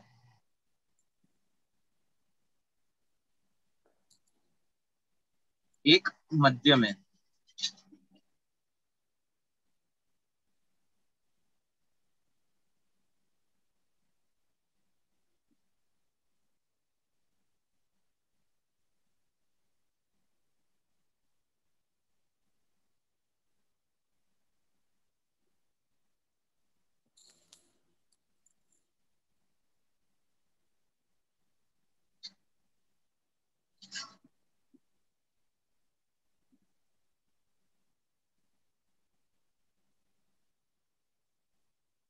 इस प्रकार से हमने ये 2 मिनट में ही बन जाने वाला ये जो अष्टदल का जो हमारा जो एक प्रॉपर प्रकार है, ये भले ही हमने शॉर्ट में 2 मिनट में बन गया, लेकिन ये हमारा जो प्रॉपर पुष्टि मार्गीय प्रकार है उस प्रकार की आरती है। तो कोई भी उत्सव में अगर आपके पास समय नहीं रहा, आप अगर दोहरा की आरती ना कर सको और विविध रंग की आरती कोई भी कारण से समय के अभाववश या कोई भी कारण से अगर आप ना कर सको, तो इस प्रकार से आप ये अष्टदल की आरती कुमकुम से कर सकते हो। अब हम दीवला बनाने का देखेंगे कि जो चून की आरती का दीवला कैसे बनाया जाता है। उसके पहले मैं ये दिखा दूं कि जो दीवला की आरती जब भी हो, चून की आरती नहीं लेकिन दीवला की आरती, जैसे मैंने बताया कि तिलक बिगैर के उत्सव हो, जैसे कि अन्नकूट या फिर हिंडोला में, ऐसे जो भी उत्सव जहाँ पे तिलक तिलक का प्रकार ना हो, तब जब थाली की आरती हो तो इस प्रकार के दीवला में करे जाते हैं, चांदी का अथवा पीतल का अथवा स्वर्ण का। ये मैंने पीतल का दीवला लिया है, बाजार में ये बहुत ही आसानी से मिल जाता है। तो आप इस प्रकार का जो कमल आकार का जो दीवला है वो लीजिए, और मिनिमम थाली की आरती में 4 बत्ती होनी आवश्यक है, चारों दिशा में एक एक बाती होनी चाहिए। तो इस प्रकार का जो दीवला है वो दीवला की आरती में हमें उपयोग में लेना है। अब मैंने यहाँ पे चून बांध के रखा है। गेहूं के आटे में मैंने हल्दी मिलाई है, और थोड़ा सा 2 बूंद जितना मैंने इसमें घी मिलाया है।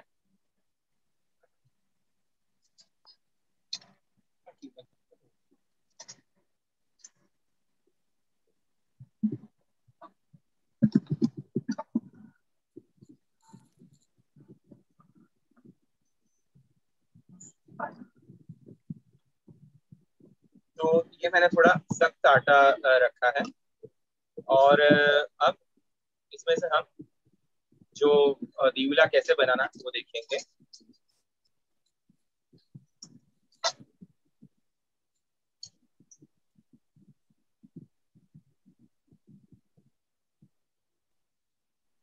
आप देख सकते हो कि मैंने इसमें हल्दी इतनी मिलाई है कि जो आटा का रंग है वो अच्छा पीला आ गया है। इतना हमें हल्दी का प्रमाण रखना है।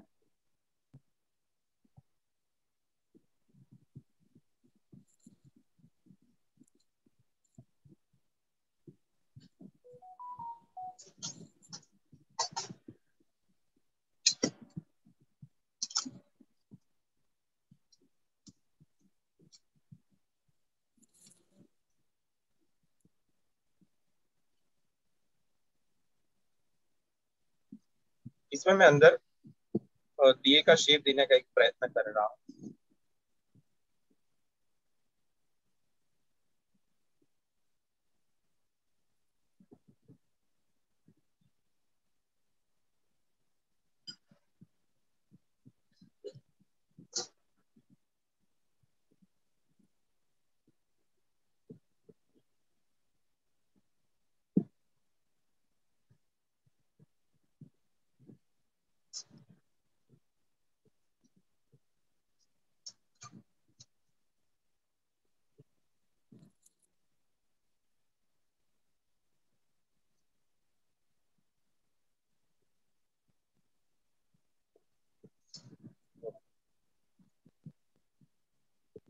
हम इसमें ये एक बेसिक वाला जो दीवला है वो बन गया है। यहाँ पे हमें चारों ओर कुमकुम से टिकी या फिर स्वस्तिक का चिन्ह करना है। लेकिन ये ऐसा सिंपल सादा बनाएंगे तो उत्सव में सुंदर नहीं लगेगा, इसलिए हमें इसमें थोड़ी और कलात्मक करना है इसे। तो इसमें हम कांगरी करेंगे। जो गुंजा बनाने के लिए जो हम डिजाइन पूछते हैं वो इसमें हम करेंगे।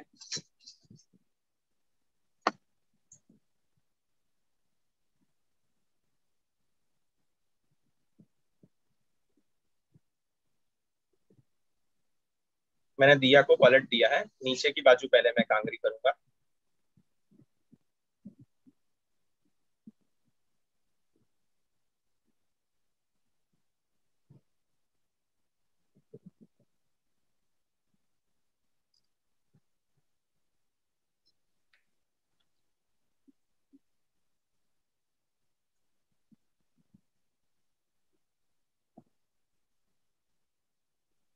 इस प्रकार से मैंने चारों ओर नीचे की बाजू मैंने कांगरी कर ली है। अब हम चाहे तो ऊपर भी हम कांगरी कर सकते हैं, तो ऊपर भी मैं कांगरी करके दिखाता हूँ।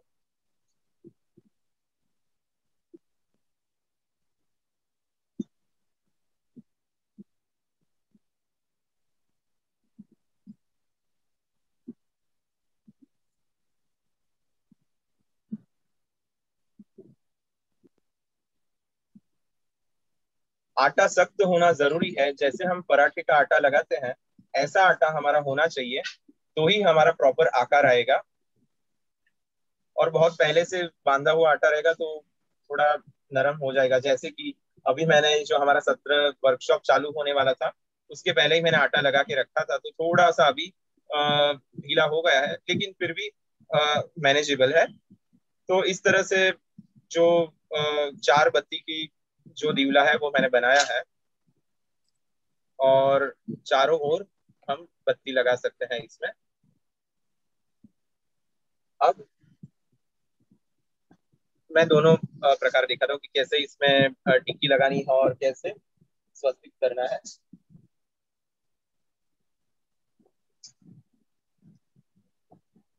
अगर आपके पास समय ना हो तो सिर्फ ऐसे ही लाल कुमकुम की ऐसे टिक्की कर दीजिए, और अगर आपके पास समय हो तो फिर इसमें स्वस्तिक कैसे करते हैं वो देखेंगे।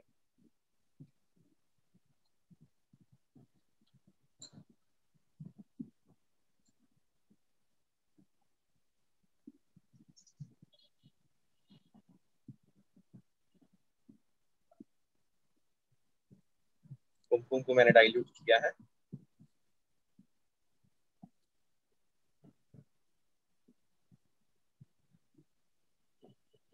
यहाँ पे हम स्वस्तिक का डिजाइन कर रहे हैं।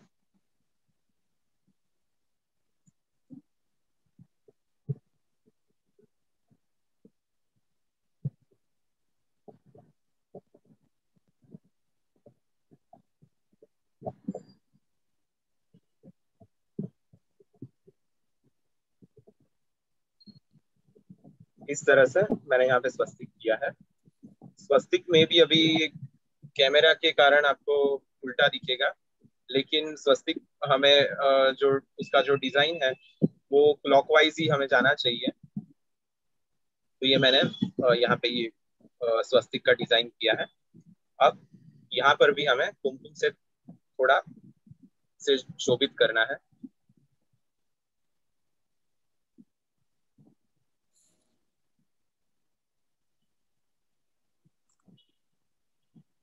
कोई भी ऐसी आरती की ऐसी जो भी सेवा कर रहे हैं, जब हम कुमकुम लगा रहे हैं या फिर तिलक कर रहे हैं या फिर हम ऐसे स्वस्तिक बना रहे हैं या फिर टिक्की कर रहे हैं, तो हमें अनामिका जो फिंगर है उसका प्रयोग करना है। ये जो तर्जनी फिंगर है उसका उपयोग नहीं करना है। इसे अनामिका कहते हैं और इसी का हमें उपयोग करना है। इसी प्रकार नीचे भी हम थोड़ा इसे रंग से शोभित करेंगे।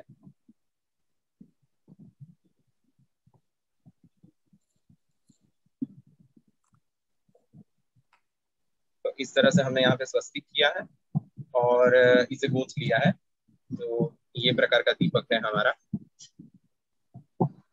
अब हम मुठिया कैसे बनाना है वो देखेंगे। मुठिया हमेशा चार रहते हैं मुठिया। वैसे मैंने यहाँ पे जो आटे का एक गोला लिया है उसमें से हम सिंपली बस ऐसे ही कर लेना है। ये मुठिया हमारा बन गया है। अब इसे हमें ऐसे प्लेन नहीं छोड़ना है। इसे हमें दो जो हमारी जो फिंगर जो हमने आरती के थाल के टाइम पे अष्टदल बनाया था, वो ही दो फिंगर हमें कुमकुम में डिप करनी है। इस तरह से मैंने कुमकुम में ये जो दो फिंगर वो डिप कर ली है। अब हम इस पे यहाँ पे ऐसे गैप छोड़ के यहाँ पे डिजाइन करेंगे।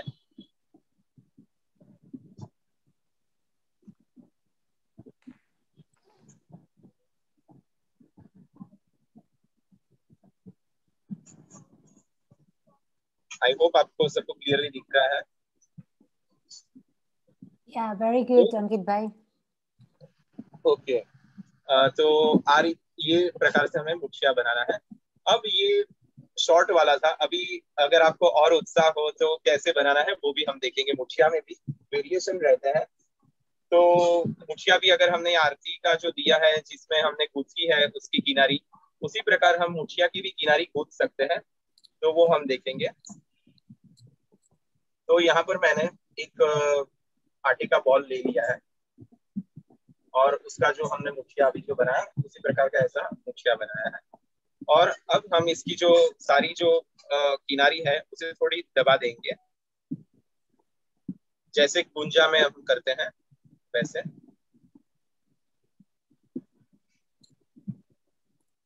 इस तरह से मैंने उसकी जो सारी किनारी है उसे पतली कर ली है। अब हम इसकी कांगरी गूंथेंगे, किनारी गूंथेंगे। ठीक उसी तरह हमें गूंथना है जैसे हम गुंजा बनाने में गूंथते हैं। बिल्कुल भी टफ नहीं है। अगर आप ये रूटीन में भी 2-3 बार अगर आप रोटी को जब बनाओ तभी आटे के गोले से आप ट्राई करोगे तो आपको 2-3 अटेम्प्ट में ही आ जाएगा बनाना। तो इस प्रकार से भी ऐसे कलात्मक मुछिया भी हम कर सकते हैं। अगर आपके पास समय हो और उत्साह हो तो बड़े उत्सव में ऐसे गूंथे भरे मुछिया भी कर सकते हैं। इस पे भी हमें ऐसे लाइन करनी है और किनारी पे इस तरह से कुमकुम वाली उंगली करनी है।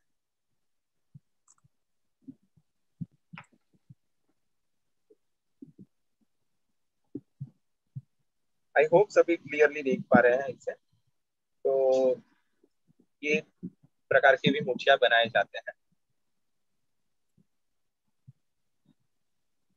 तो 4 मुछिया रहेंगे। तो मैं 4 मुछिया बनाता हूँ।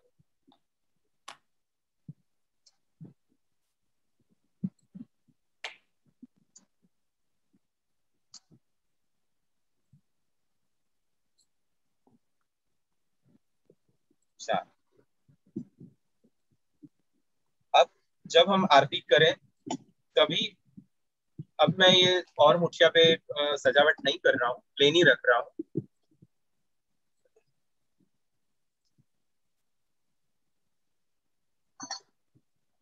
यहाँ पर मैंने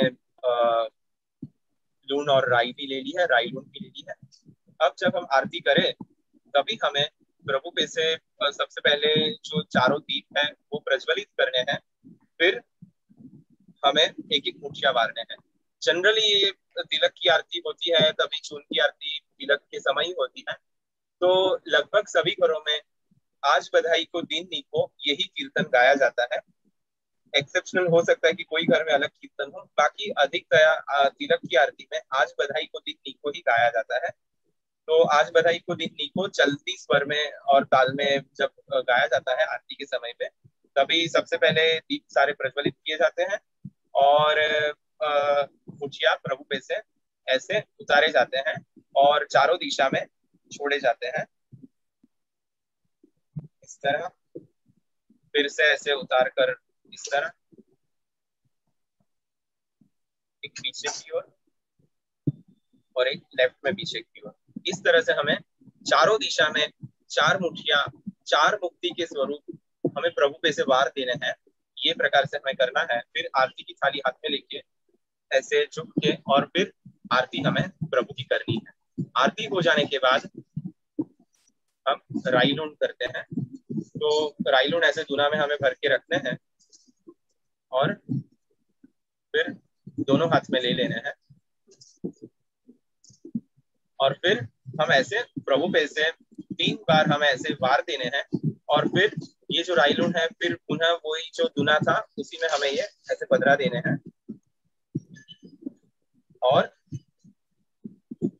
फिर हमें प्रभु पे से न्योछावर के जो भी सिक्के हो वो न्योछावर करके और फिर हमें हाथ खासा करने जाना है। और ध्यान रखें ये जो आरती का थाल है वो हमें नीचे नहीं रखना है। पीले अक्षत वाले जो थोड़े चावल रहते हैं पीले चावल उसी पे आरती के थाल को हमें बदलाना है।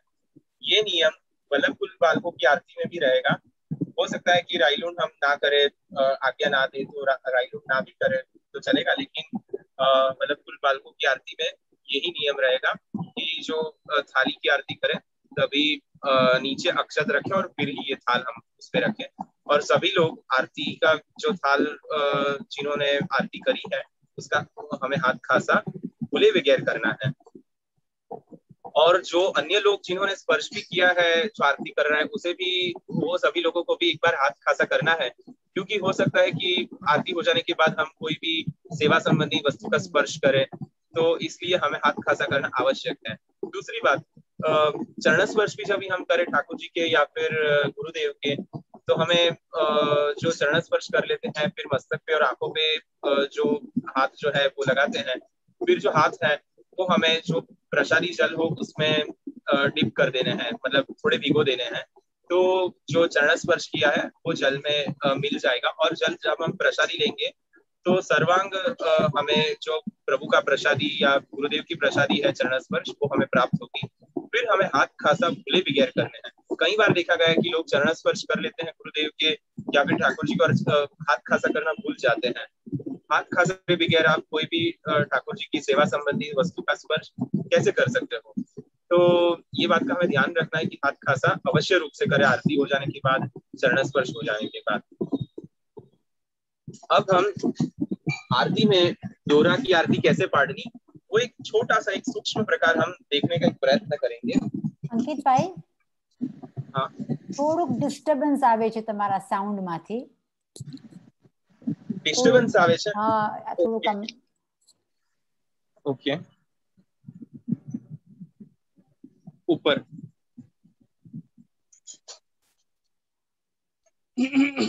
Okay, that's better.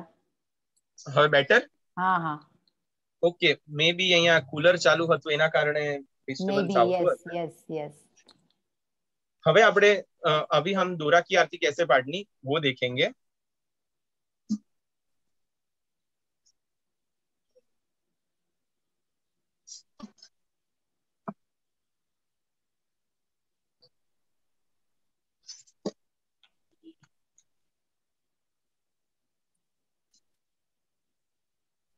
तो दोहरा की आरती पाड़ने के लिए खड़ी चाहिए। खड़ी, ये हमें जो चौक, जो ब्लैक बोर्ड में जो हम चौक यूज करते हैं, तो ये चौक का जो रॉ फॉर्म है वो है। अब ये बहुत जल्दी से मिलता नहीं है, बहुत मुश्किल से, मुंबई में भी बहुत 2-3 जगह पे ही मिलता है ये। तो ये खड़ी है। खड़ी यानी जिससे हम आरती के जो दोहरा पाड़ेंगे वो इसे जल में भिगो के पाड़ेंगे। और ये जो खड़ी है वो आप देखेंगे साउथ इंडियन जो फैमिली रहते हैं वो घर के बाहर रोज सुबह एक डिजाइन बनाते हैं, सफेद रंगोली करते हैं, वो इसी से करते हैं। तो हो सकता है कि जहाँ साउथ इंडियन स्टोर्स हो वहाँ ये खड़ी या खड़िया भी बोलते हैं इसे, तो ये खड़िया वहां पे मिल सकता है। अभी अभी मैं यहाँ यूके पुष्टि परिवार के अंतर्गत ये वर्कशॉप कर रहा हूँ, तो मैं समझ के चल रहा हूँ कि वहां पे ये ना मिले। इसके सब्स्टिट्यूट में मैंने यहाँ पे मैदा का घोल बनाया है। मैदा जो हम सामग्री में यूज करते हैं उसके अंदर मैंने जल मिला के घोल बनाया है। जल, ये घोल में थोड़ा और जल मैं करूंगा।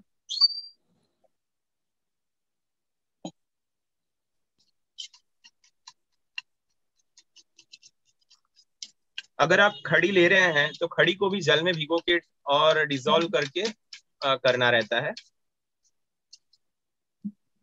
इस तरह सा ड्रॉपिंग कंसिस्टेंसी वाला हमें घोल बनाना है।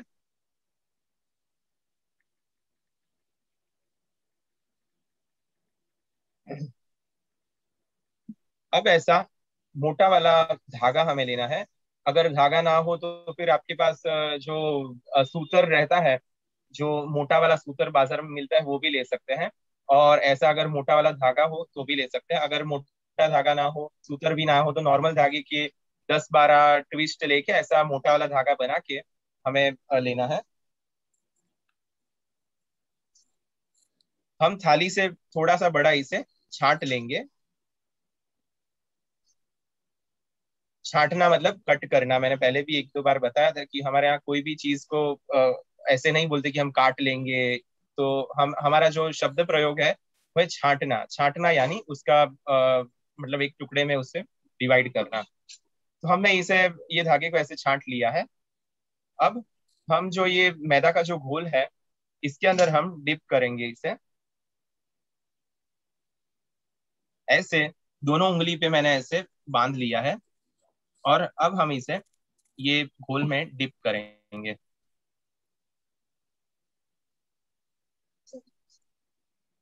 प्रॉपरली ये डिप हो जाए, फिर जो एक्स्ट्रा जो घोल है वो हमें ऐसे निकाल लेना है, इसकी जो कटोरी की जो किनारी है उस पर से।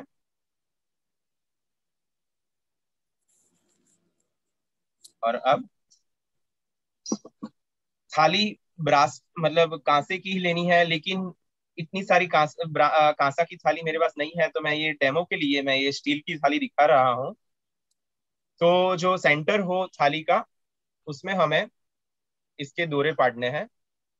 तो डोरे पाड़ने के लिए सबसे पहले जो धागा है वो बीच में से हमें नीचे रखना है, छोड़ना है, और ऐसे दोनों बाजू हमें करना है, और फिर उसे हल्के से ऐसे उठा लेना है। फिर दूसरी ओर ऐसे ही सेंटर में पाड़ देना है। अब ये हमने एक प्लस साइन जैसा एक बना लिया है। अब हम आजू बाजू भी ये पूरी थाली ऐसे ही दोरा पाड़ेंगे। और दोरा पाड़े तभी ये बात का ध्यान रखें कि जो स्पेस है, मतलब जो खाने पड़ेंगे चोरस, वो एक तरीके हो, छोटे बड़े ना हो।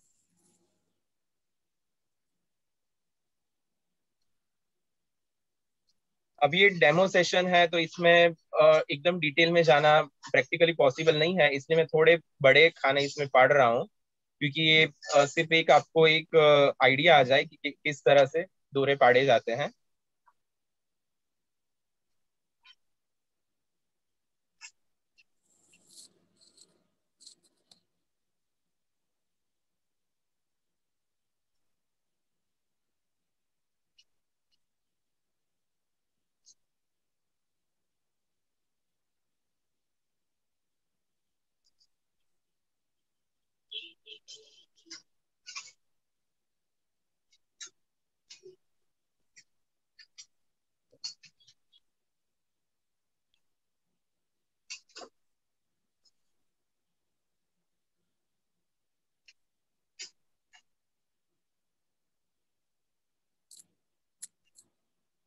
फिर अभी अभी अगर अगर लगे आपको कि अभी घोल खत्म हो गया है, तो फिर से धागे को जो घोल है उसमें डिप करना है, और फिर से ऐसे जो किनारी है कटोरी की, उससे हमें जो एक्स्ट्रा मैदा का जो घोल है वो निकाल लेना है।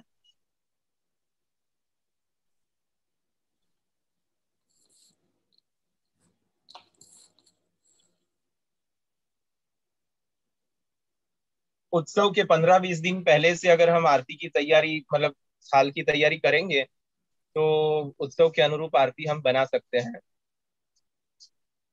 तिलक की आरती, जन्माष्टमी के तिलक की आरती अथवा महाप्रभु जी के उत्सव की तिलक की आरती जनरली 52 साथिया की होती है, कुछ जगह 101 साथिया की होती है।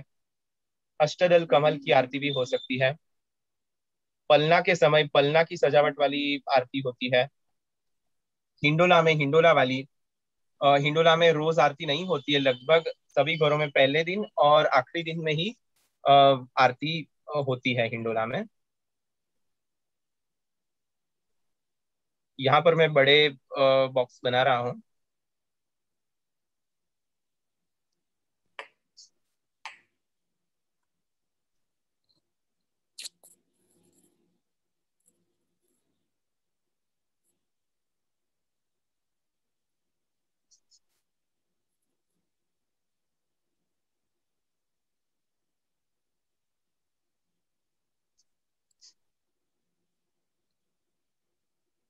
बेसिकली ये दोहरा पढ़ना इसलिए है क्योंकि इससे हमें जो भी गिनती के जो भी डिजाइन है जो हमें करनी है, वो करने के लिए एक बहुत ही प्रॉपर एक सिस्टमेटिक, जो कह सकते हैं इस प्रकार के हमारे खाने तैयार होंगे।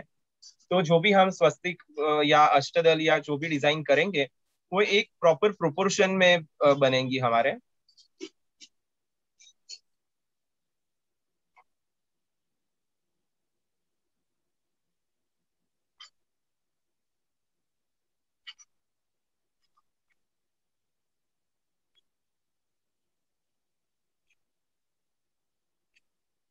मैदा जैसे हर एक सामग्री में उपयोग में आता है, इस तरह से ऐसे सजावट में भी उपयोग में आता है।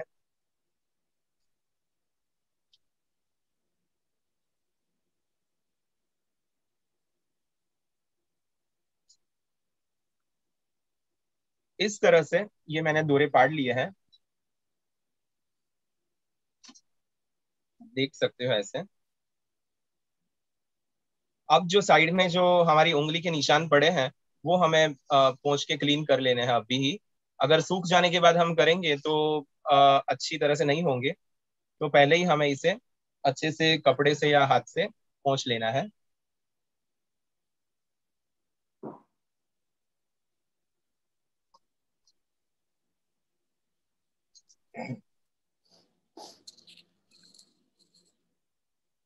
अब जो डिजाइन करनी है उसके लिए यही घोल का हम प्रयोग करेंगे। जो मैदे का जो घोल हमने बनाया है वो ही प्रयोग हम करेंगे।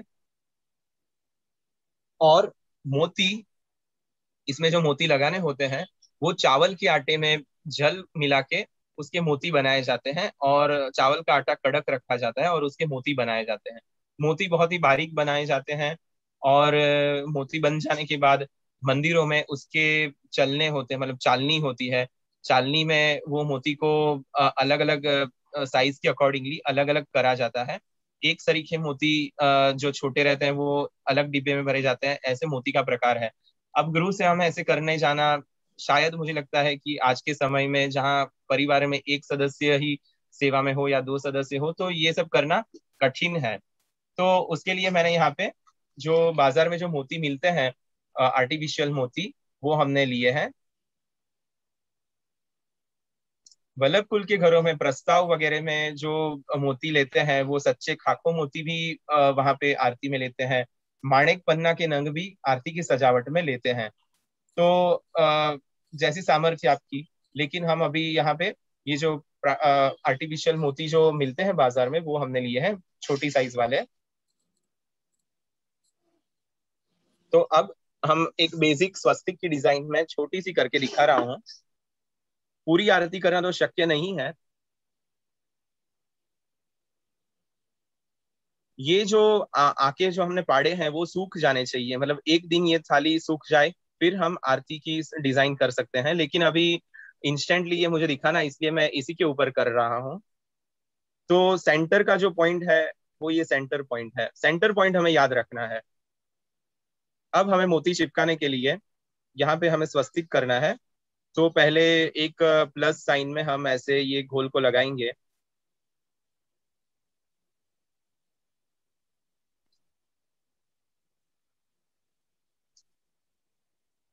और अब हम इसमें मोती लगाएंगे।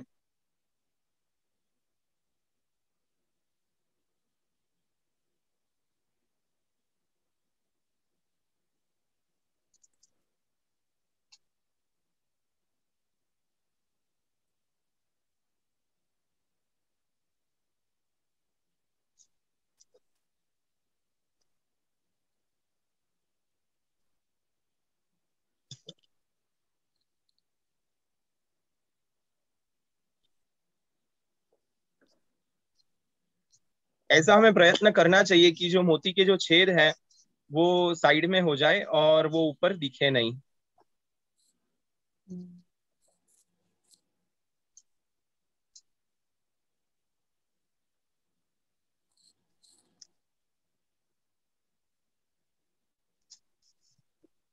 ये हमने प्लस साइन कर ली है मोती की डिजाइन से, मोती से। सॉरी, बिखर गई। मैं ऊपर करने गया थाली तो ये जो डिजाइन है वो बिखर गई है।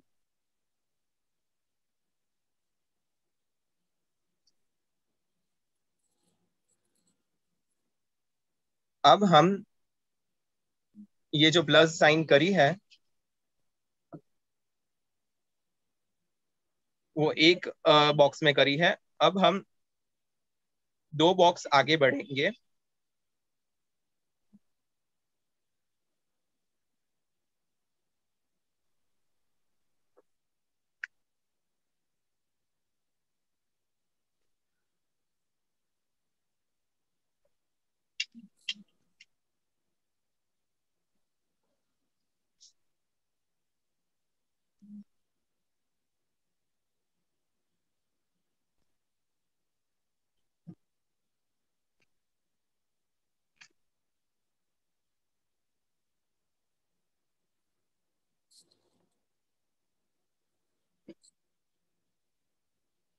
उसी प्रकार हमें चारों जो स्वस्तिक के जो डिजाइन है वो हमें करने हैं।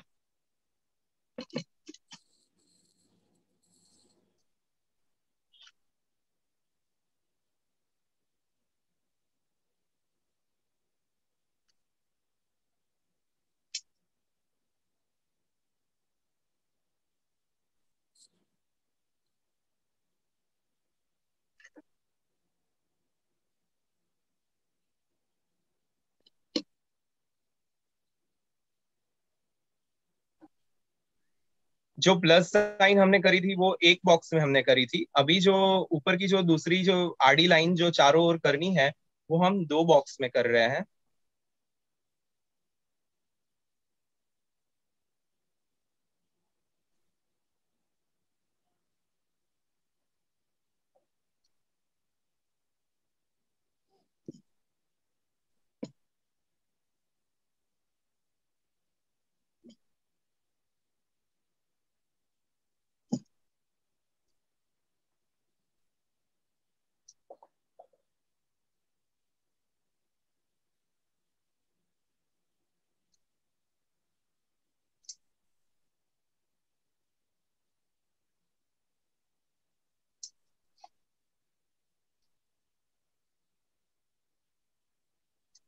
इस तरह से ये एक स्वस्तिक का निर्माण हुआ है, लेकिन अभी ये अधूरा है।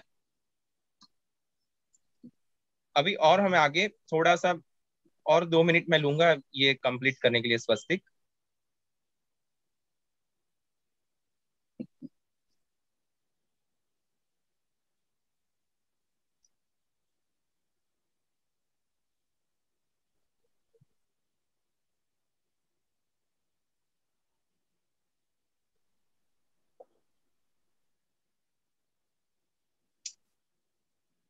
लगभग हर एक उत्सव में हमारे यहाँ बंद स्वस्तिक की आरती आती है, तो ये हम जो बंद वाला स्वस्तिक है वो बना रहे हैं।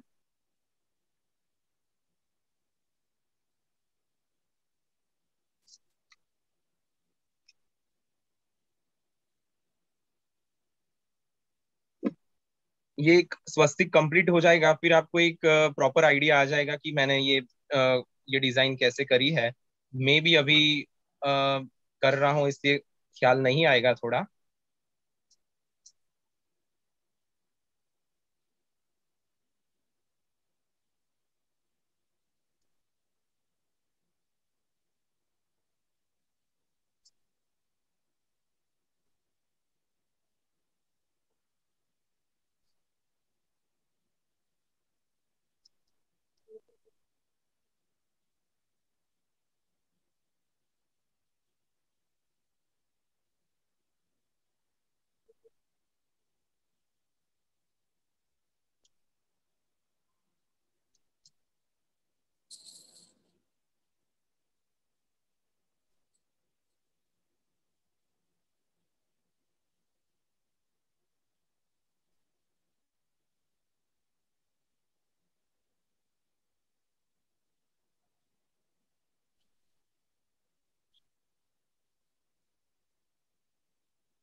इस तरह से ये स्वस्तिक का निर्माण किया है।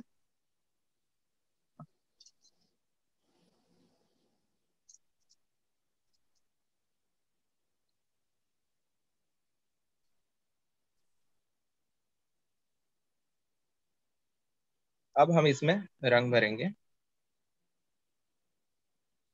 ये नॉर्मली जो सांची में जो हम रंग लेते हैं वो ही लिए हैं, बारीक वाला रंग लेना है।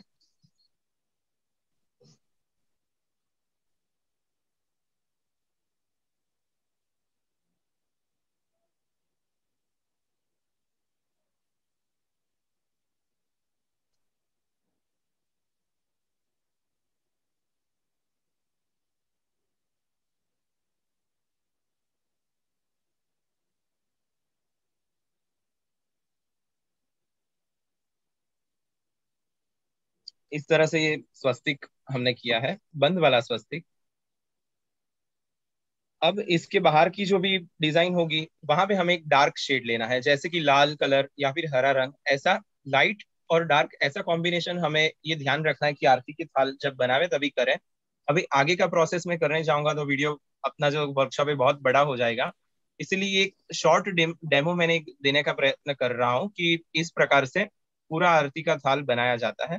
अभी बाजार में आरती की थाल की पुस्तक भी मिलते हैं, उसमें भी हम आसानी से सब डिजाइन देख सकते हैं।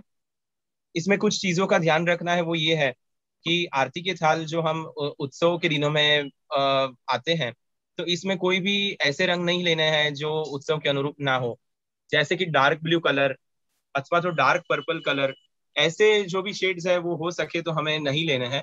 हमें लाल रंग, पीला रंग, हरा, गुलाबी, ऐसे ऑरेंज, ऐसे सब रंग हो सके उतने हमें अधिक लेने हैं ये आरती के थालों में।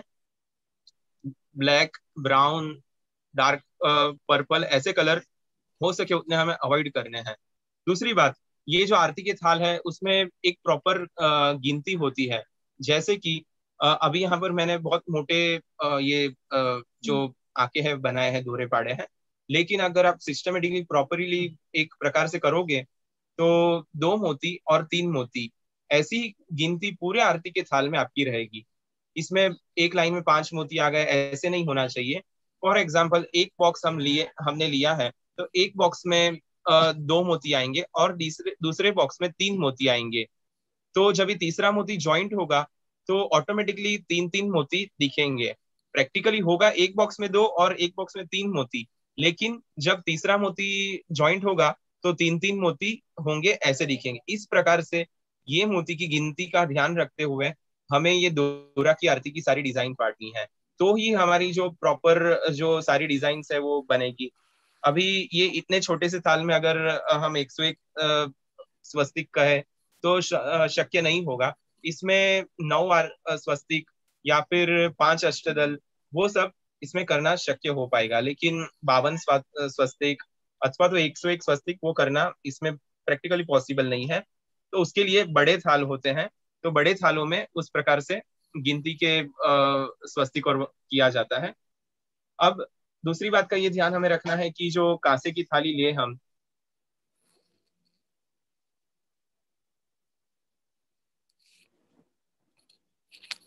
અંકિતભાઈ તમારું મ્યુટ છે. અંકિતભાઈ અંકિતભાઈ તમારું મ્યુટ છે. Yeah, just give him a minute.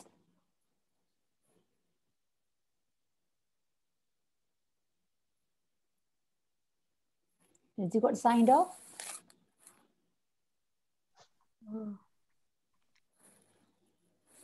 Just check, huh? Hello, Yeah, બરાબર. હા, હવે અવાજ આવે છે ભાવનાબેન? yeah. ओके, तो ये जो आरती का थाल है वो छोटे आरती बनानी हो तो फिर ऐसे ये किनारी वाली आरती करना लेने चाहिए। और जब हम बड़े थाल ले तो जब हम आरती के थाल भरेंगे तो हमारे यहाँ हाथ को यहाँ पे ये जो किनारी है उससे कटेंगे हमारे हाथ, इसलिए हमें जब भी बड़ी आरती के थाल भरने हो सके तो ये जो किनारी जो है वो मुड़ी हुई हो, ऐसे थाल ले तो आपको आरती के थाल बनाने में बहुत आसानी रहेगी। तो इस प्रकार से ये अष्टदल का थाल है, फिर ये मोती वाला थाल है, ऐसे प्रकार के अलग अलग थाल है। अगर कोई दिन आपके पास ये प्लास्टिक के या आर्टिफिशियल मोती भी अवेलेबल ना हो, चावल के मोती भी अवेलेबल ना हो, तो आपको ये आरती के थाल भरने हो तो फिर जो सफेद मोती लिए है उसके जगह पे आप सफेद जो चिरोटी जो सफेद रंग आता है उससे सारी डिजाइन कर ले, फिर उसमें रंग भरे, ऐसे भी कर सकते हैं। फिर जब भी उत्सव आए, उत्सव में तो हमारे यहाँ बहुत सारी सेवाएं होती है, जैसे सामग्री का सेवा प्रकार, वस्त्र बनाना, बहुत सारी अलग अलग प्रकार की तैयारियां होती है। तो आरती के थाल भरने के लिए हमारे पास अगर सभी समय ना हो, लेकिन प्राय जैसे जन्माष्टमी अभी आएगी तो जन्माष्टमी के लिए अभी से हम ऐसे मोती लगा के थाल तैयार करके रख सकते हैं। जब भी जन्माष्टमी आए उसके अगले दिन सिर्फ रंग भरना हो तो आधे घंटे 1 घंटे में हमारा रंग भर के तैयार हो जाएगा। तो ये पूर्व तैयारी हम कर सकते हैं।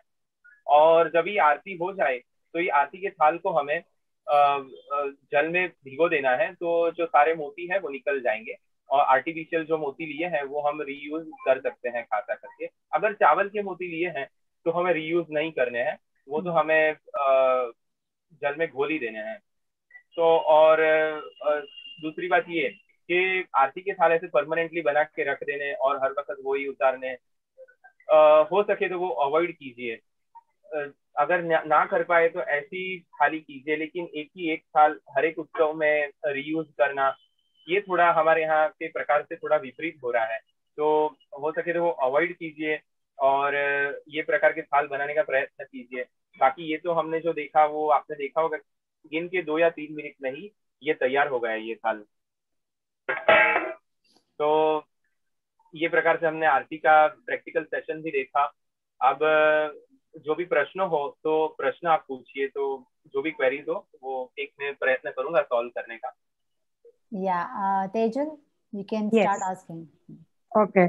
So question है सबसे पहला, how can we make ये जब आप अंकित भाई आप बता रहे थे कि बाती किस तरीके से बनानी है, तब प्रश्न आया है कि how can we make if you don't have these tools?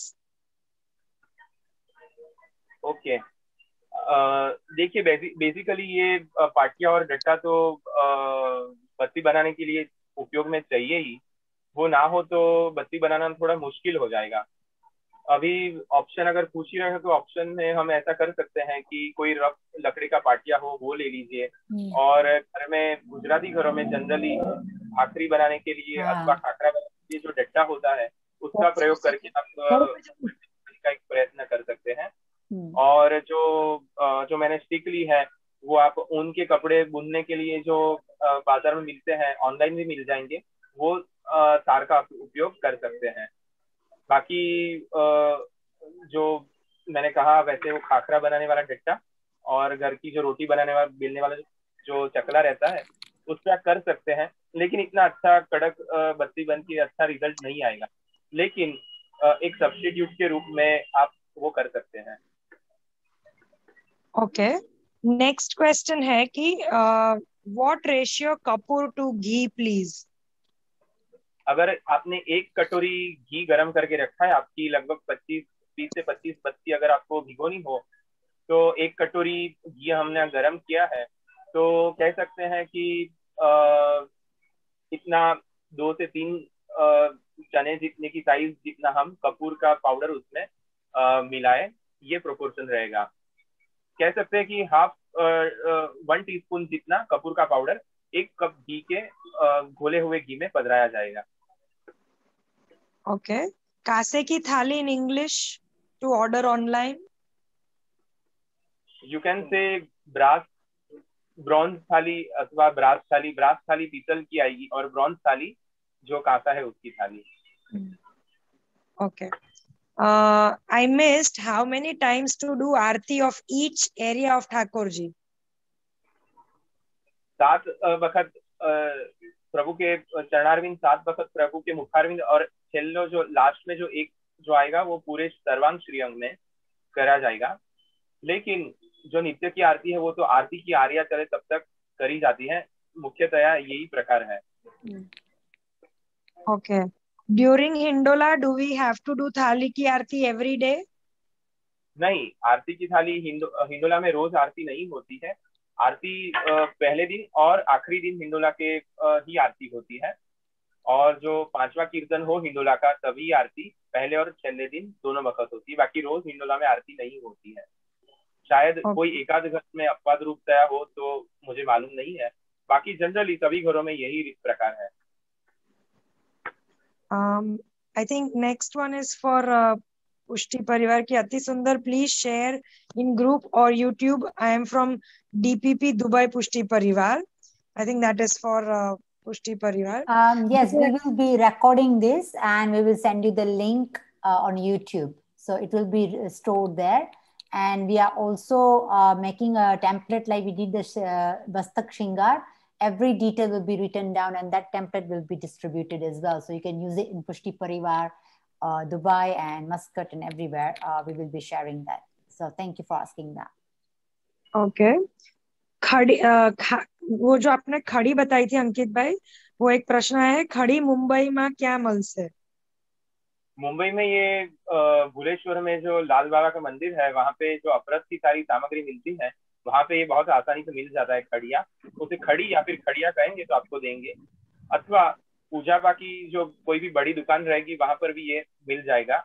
लेकिन जनरली मैं हमेशा मुंबई में यहाँ से लाल बाबा मंदिर है वहां पे मिलता है, वहां से लाता हूँ। Okay. Can we use sabudana in place of moti for आरती थाली? हाँ, यूज कर सकते हैं। साबूदाना में बहुत लोग को भ्रांति है कि साबूदाना अपने यहाँ यूज नहीं करे जाते हैं। साबूदाना हम सामग्री में भी गुरु आज्ञा से यूज कीजिए। लगभग हर एक जगह पे साबूदाना अरोगा ही जाते हुए हैं, कहीं पर भी ऐसे निषेध देखा नहीं गया है कि साबूदाना अपने यहाँ नहीं अरोगाते हैं ऐसा, क्योंकि साबूदाना में ऐसी कोई भी निषेध जैसी वस्तु का उपयोग नहीं होता है। तो साबूदाना सामग्री में भी आप धर सकते हैं और आरती के थाल में भी मोती की जगह पे साबूदाने का उपयोग कर सकते हैं। Okay. I have listened somewhat that while lighting the bati they play घंटा. What is it? घंट, जो बेल जो मैंने बताई थी, Tejal, put the video on, please. जो बेल मैंने जो बताई थी ये घंट है, ये घंटा। और टकोरा, टकोरा यानी जो ब्रास की एक राउंड प्लेट जैसा रहता है और उसे लकड़ी की हैमर से बजाया जाता है, तो वो टकोरा और घंट। वो जो हम पीडीएफ बनाएंगे आरती के थाल की, उसमें उसके पिक्चर्स हम लोग अपलोड करेंगे। Okay. What to do if Aarti Khand is not available in Guru Seva for Aarti? अभी बाजार में खंड की आरती की लगभग ऐसी ही हमें मिल जाती है, क्योंकि हमें तो हमें 3 खंड वाली आरती का यूज नहीं होता है। तो फिर बाजार में आरती का खंड मिल जाता है जो पीतल का मतलब ब्रास का रहता है, वो जो मर्यादा मार्ग में भी यूज होता है और अपने यहाँ भी हम गुरु सेवा में उसी का उपयोग कर सकते हैं। ऑनलाइन भी आपको मिल जाएगा, तो बस विविध आप ऐसे ऑप्शन में ऐसे डाल सकते हैं डिफरेंट टाइप ऑफ आरती दिया, तो आपको ऑनलाइन में दिख जाएगा। Okay. Why do we put haldi on lot? What is the reason behind it? उत्सव है, उत्सव की आरती है, तो उत्सव में हम आप देखेंगे कि सामग्री में भी हम हल्दी का उपयोग करते हैं, जैसे कि कढ़ी बनाते हैं उसमें भी हल्दी करते हैं और अन्य सामग्री भी हम केसर युक्त करते हैं। और सफेद चून है वो हम ऐसे शुभ अवसर पर ऐसे ही नहीं उपयोग करके हल्दी युक्त करके और I think that's all with the questions that we have had for today. Okay. Okay, Ankit bhai, I think we covered quite a lot of questions. Main thing also, जયારે आरती जब हम करते हैं तब एक ही डायरेक्शन में करना है। मैं बहुत देखती हूँ कि बहुत सारे लोग भी वापस लेते हैं, so I think that should be clarified here. ऐसे आरती हम लेते हैं, ऐसे मस्तक नमाकर हमें आरती करनी है तो हम ऐसे इस प्रकार से करते हैं। मर्यादा मार्ग में ऐसे करना फिर ऐसे करना फिर ऐसे करना ऐसा प्रकार है, वो हमारे यहाँ नहीं है। हमें सिर्फ एक ही डायरेक्शन में आरती करनी है, वही एक हमारे यहाँ का प्रकार है। आरती हो जाने के बाद भी हम ऐसे मस्तक नमाते हैं और फिर आरती बदलाते हैं। Thank you, Ankit bhai. I think it's fantastic, very, very interesting. I think people have not been patient to stay here that long, but they should have stayed long. This is my way of saying things, because Thakur ji की जो तत्सुख की बात आती है, सेवा की बात है, तो उसमें बहुत पेशेंस चाहिए। तो ये सीखने भी बहुत पेशेंस चाहिए। मैं हमेशा बोलती हूँ कि इतनी झड़प में आओ जाओ ये सब मर्यादा नहीं होती है, लेकिन हमें सबको पेशेंस से सीखना चाहिए। और अंकित भाई ने भी इतना समय निकाल के हमें पूरी डिटेल में बताया है, तो we are very very thankful Ankit भाई। बहुत सुंदर। I think it's so educational, and I'm sure it's a shame that we cannot carry on for a few hours. I'm sure कि बहुत सारी चीजें हमें सीखनी है और भी। तो अंकित भाई, one request is कि some of the stuff हम लोग ने जो cover नहीं किया है इस बारे में, we have not covered, maybe some stuff was missed out, just in case, तो हम आपसे क्या वो डिटेल ले सकते हैं, add to the template कर सकते हैं हम लोग? श्योर। मैंने पूर्व में जो भी मेरे घर में जो आरती के थाल बनाए हैं उसके कुछ फोटोज मेरे पास हैं, तो वो मैं आपको दूंगा। तो आप जो पीडीएफ बनाएंगे उसमें वो सारे फोटोज, फिर ये घंटा के फोटो, फिर टकोरा के फोटो, वो सब मैं आपको भेजूंगा। तो आप पीडीएफ बनाइए उसमें Yeah. सारे फोटोज अपलोड कीजिए।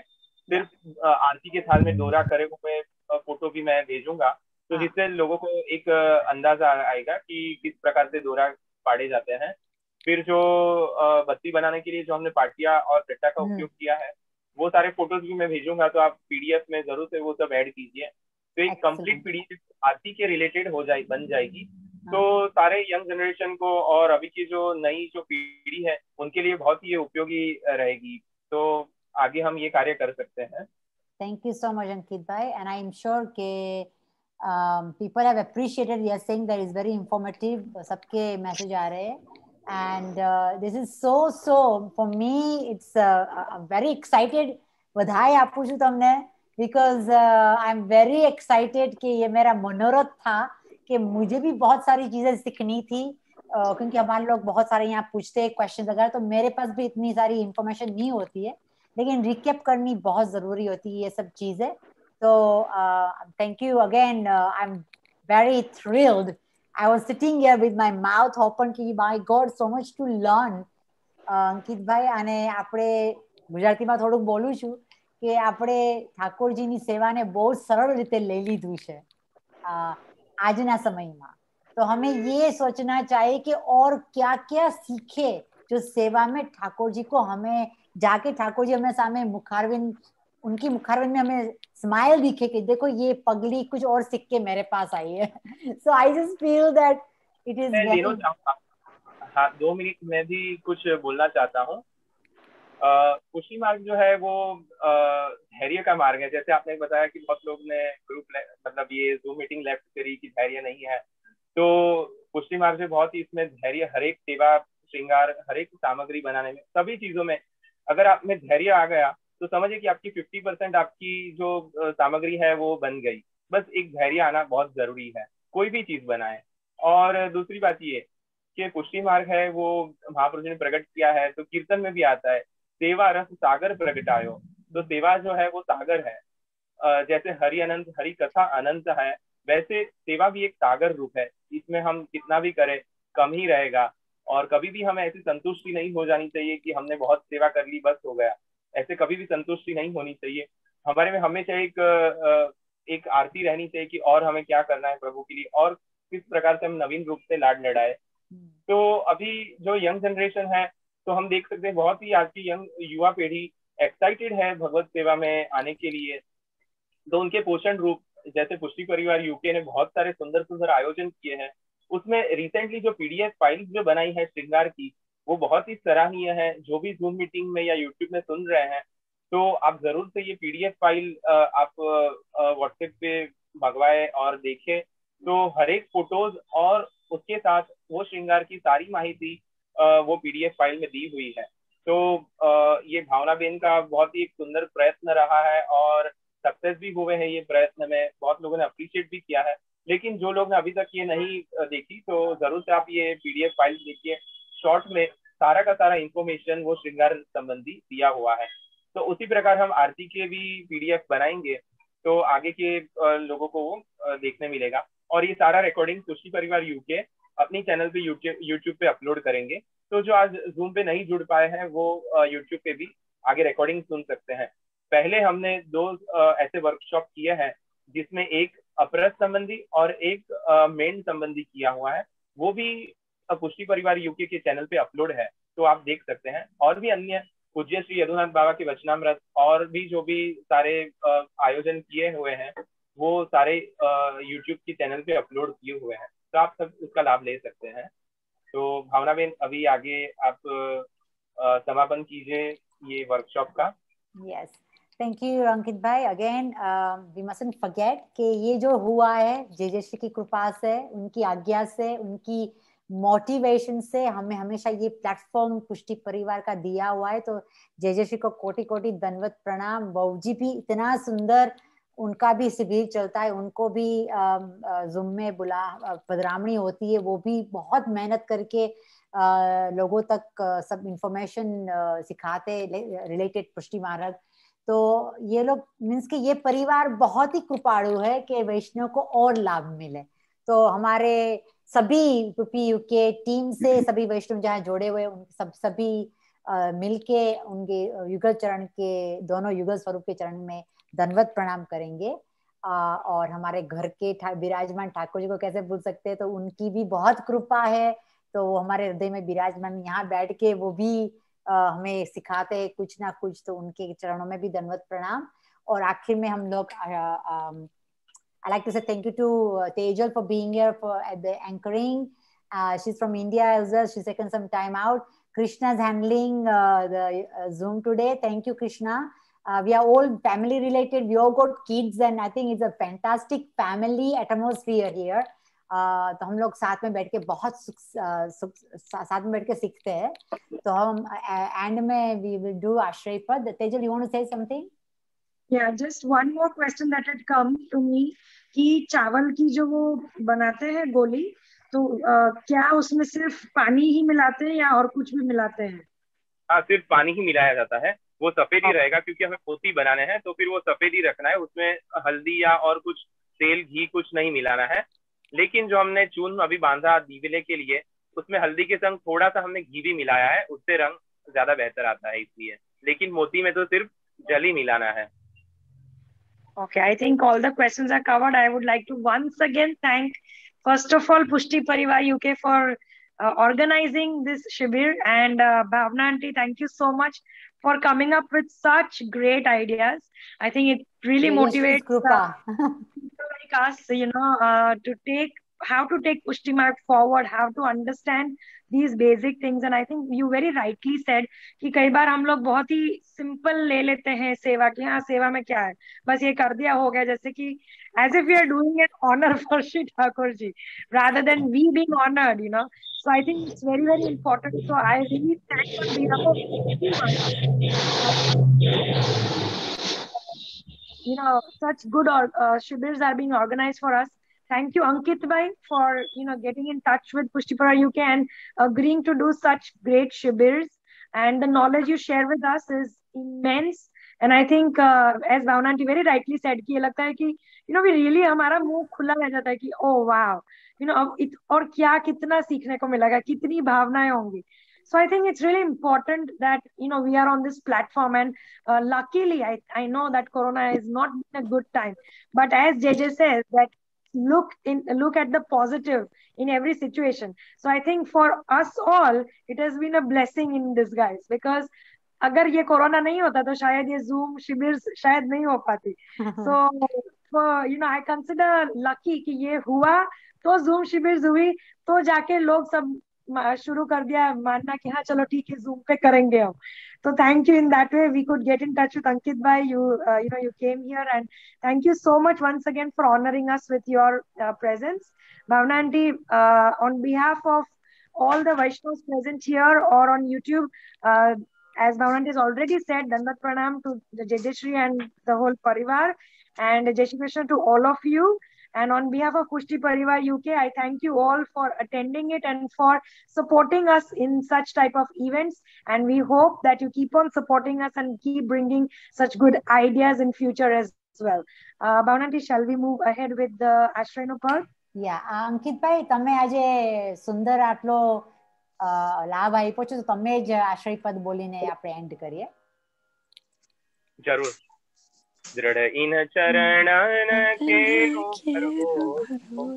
दृढ़ इन चरणन केरो श्री वल्लभ नख चंद्र छटा बीन सब जग मात चरणन केरो साधन और नहीं कली में जासु हो निवेरो दूर कहाँ कहे द्विविध आंधरो बिना मोल को चेरो भरोसो दृढ़ इन चरणन केरो दृढ़ इन चरणन केरो भरोसो दृढ़ इन चरणन केरो श्री वल्लभाधीश की जय. श्री गुसाई जी परम दयाल की जय. श्याम सुंदर श्री यमुने महारानी की जय. श्री गोवर्धन नाथ की जय, श्री गोपाल लाल प्यारे की जय, श्री रघुनाथ जी प्यारे की जय। घरे विराजता ठाकुर जी ना चरण कमल में दंडवत प्रणाम। Thank you all. We will end this session. Thank you. Jai Shri Krishna.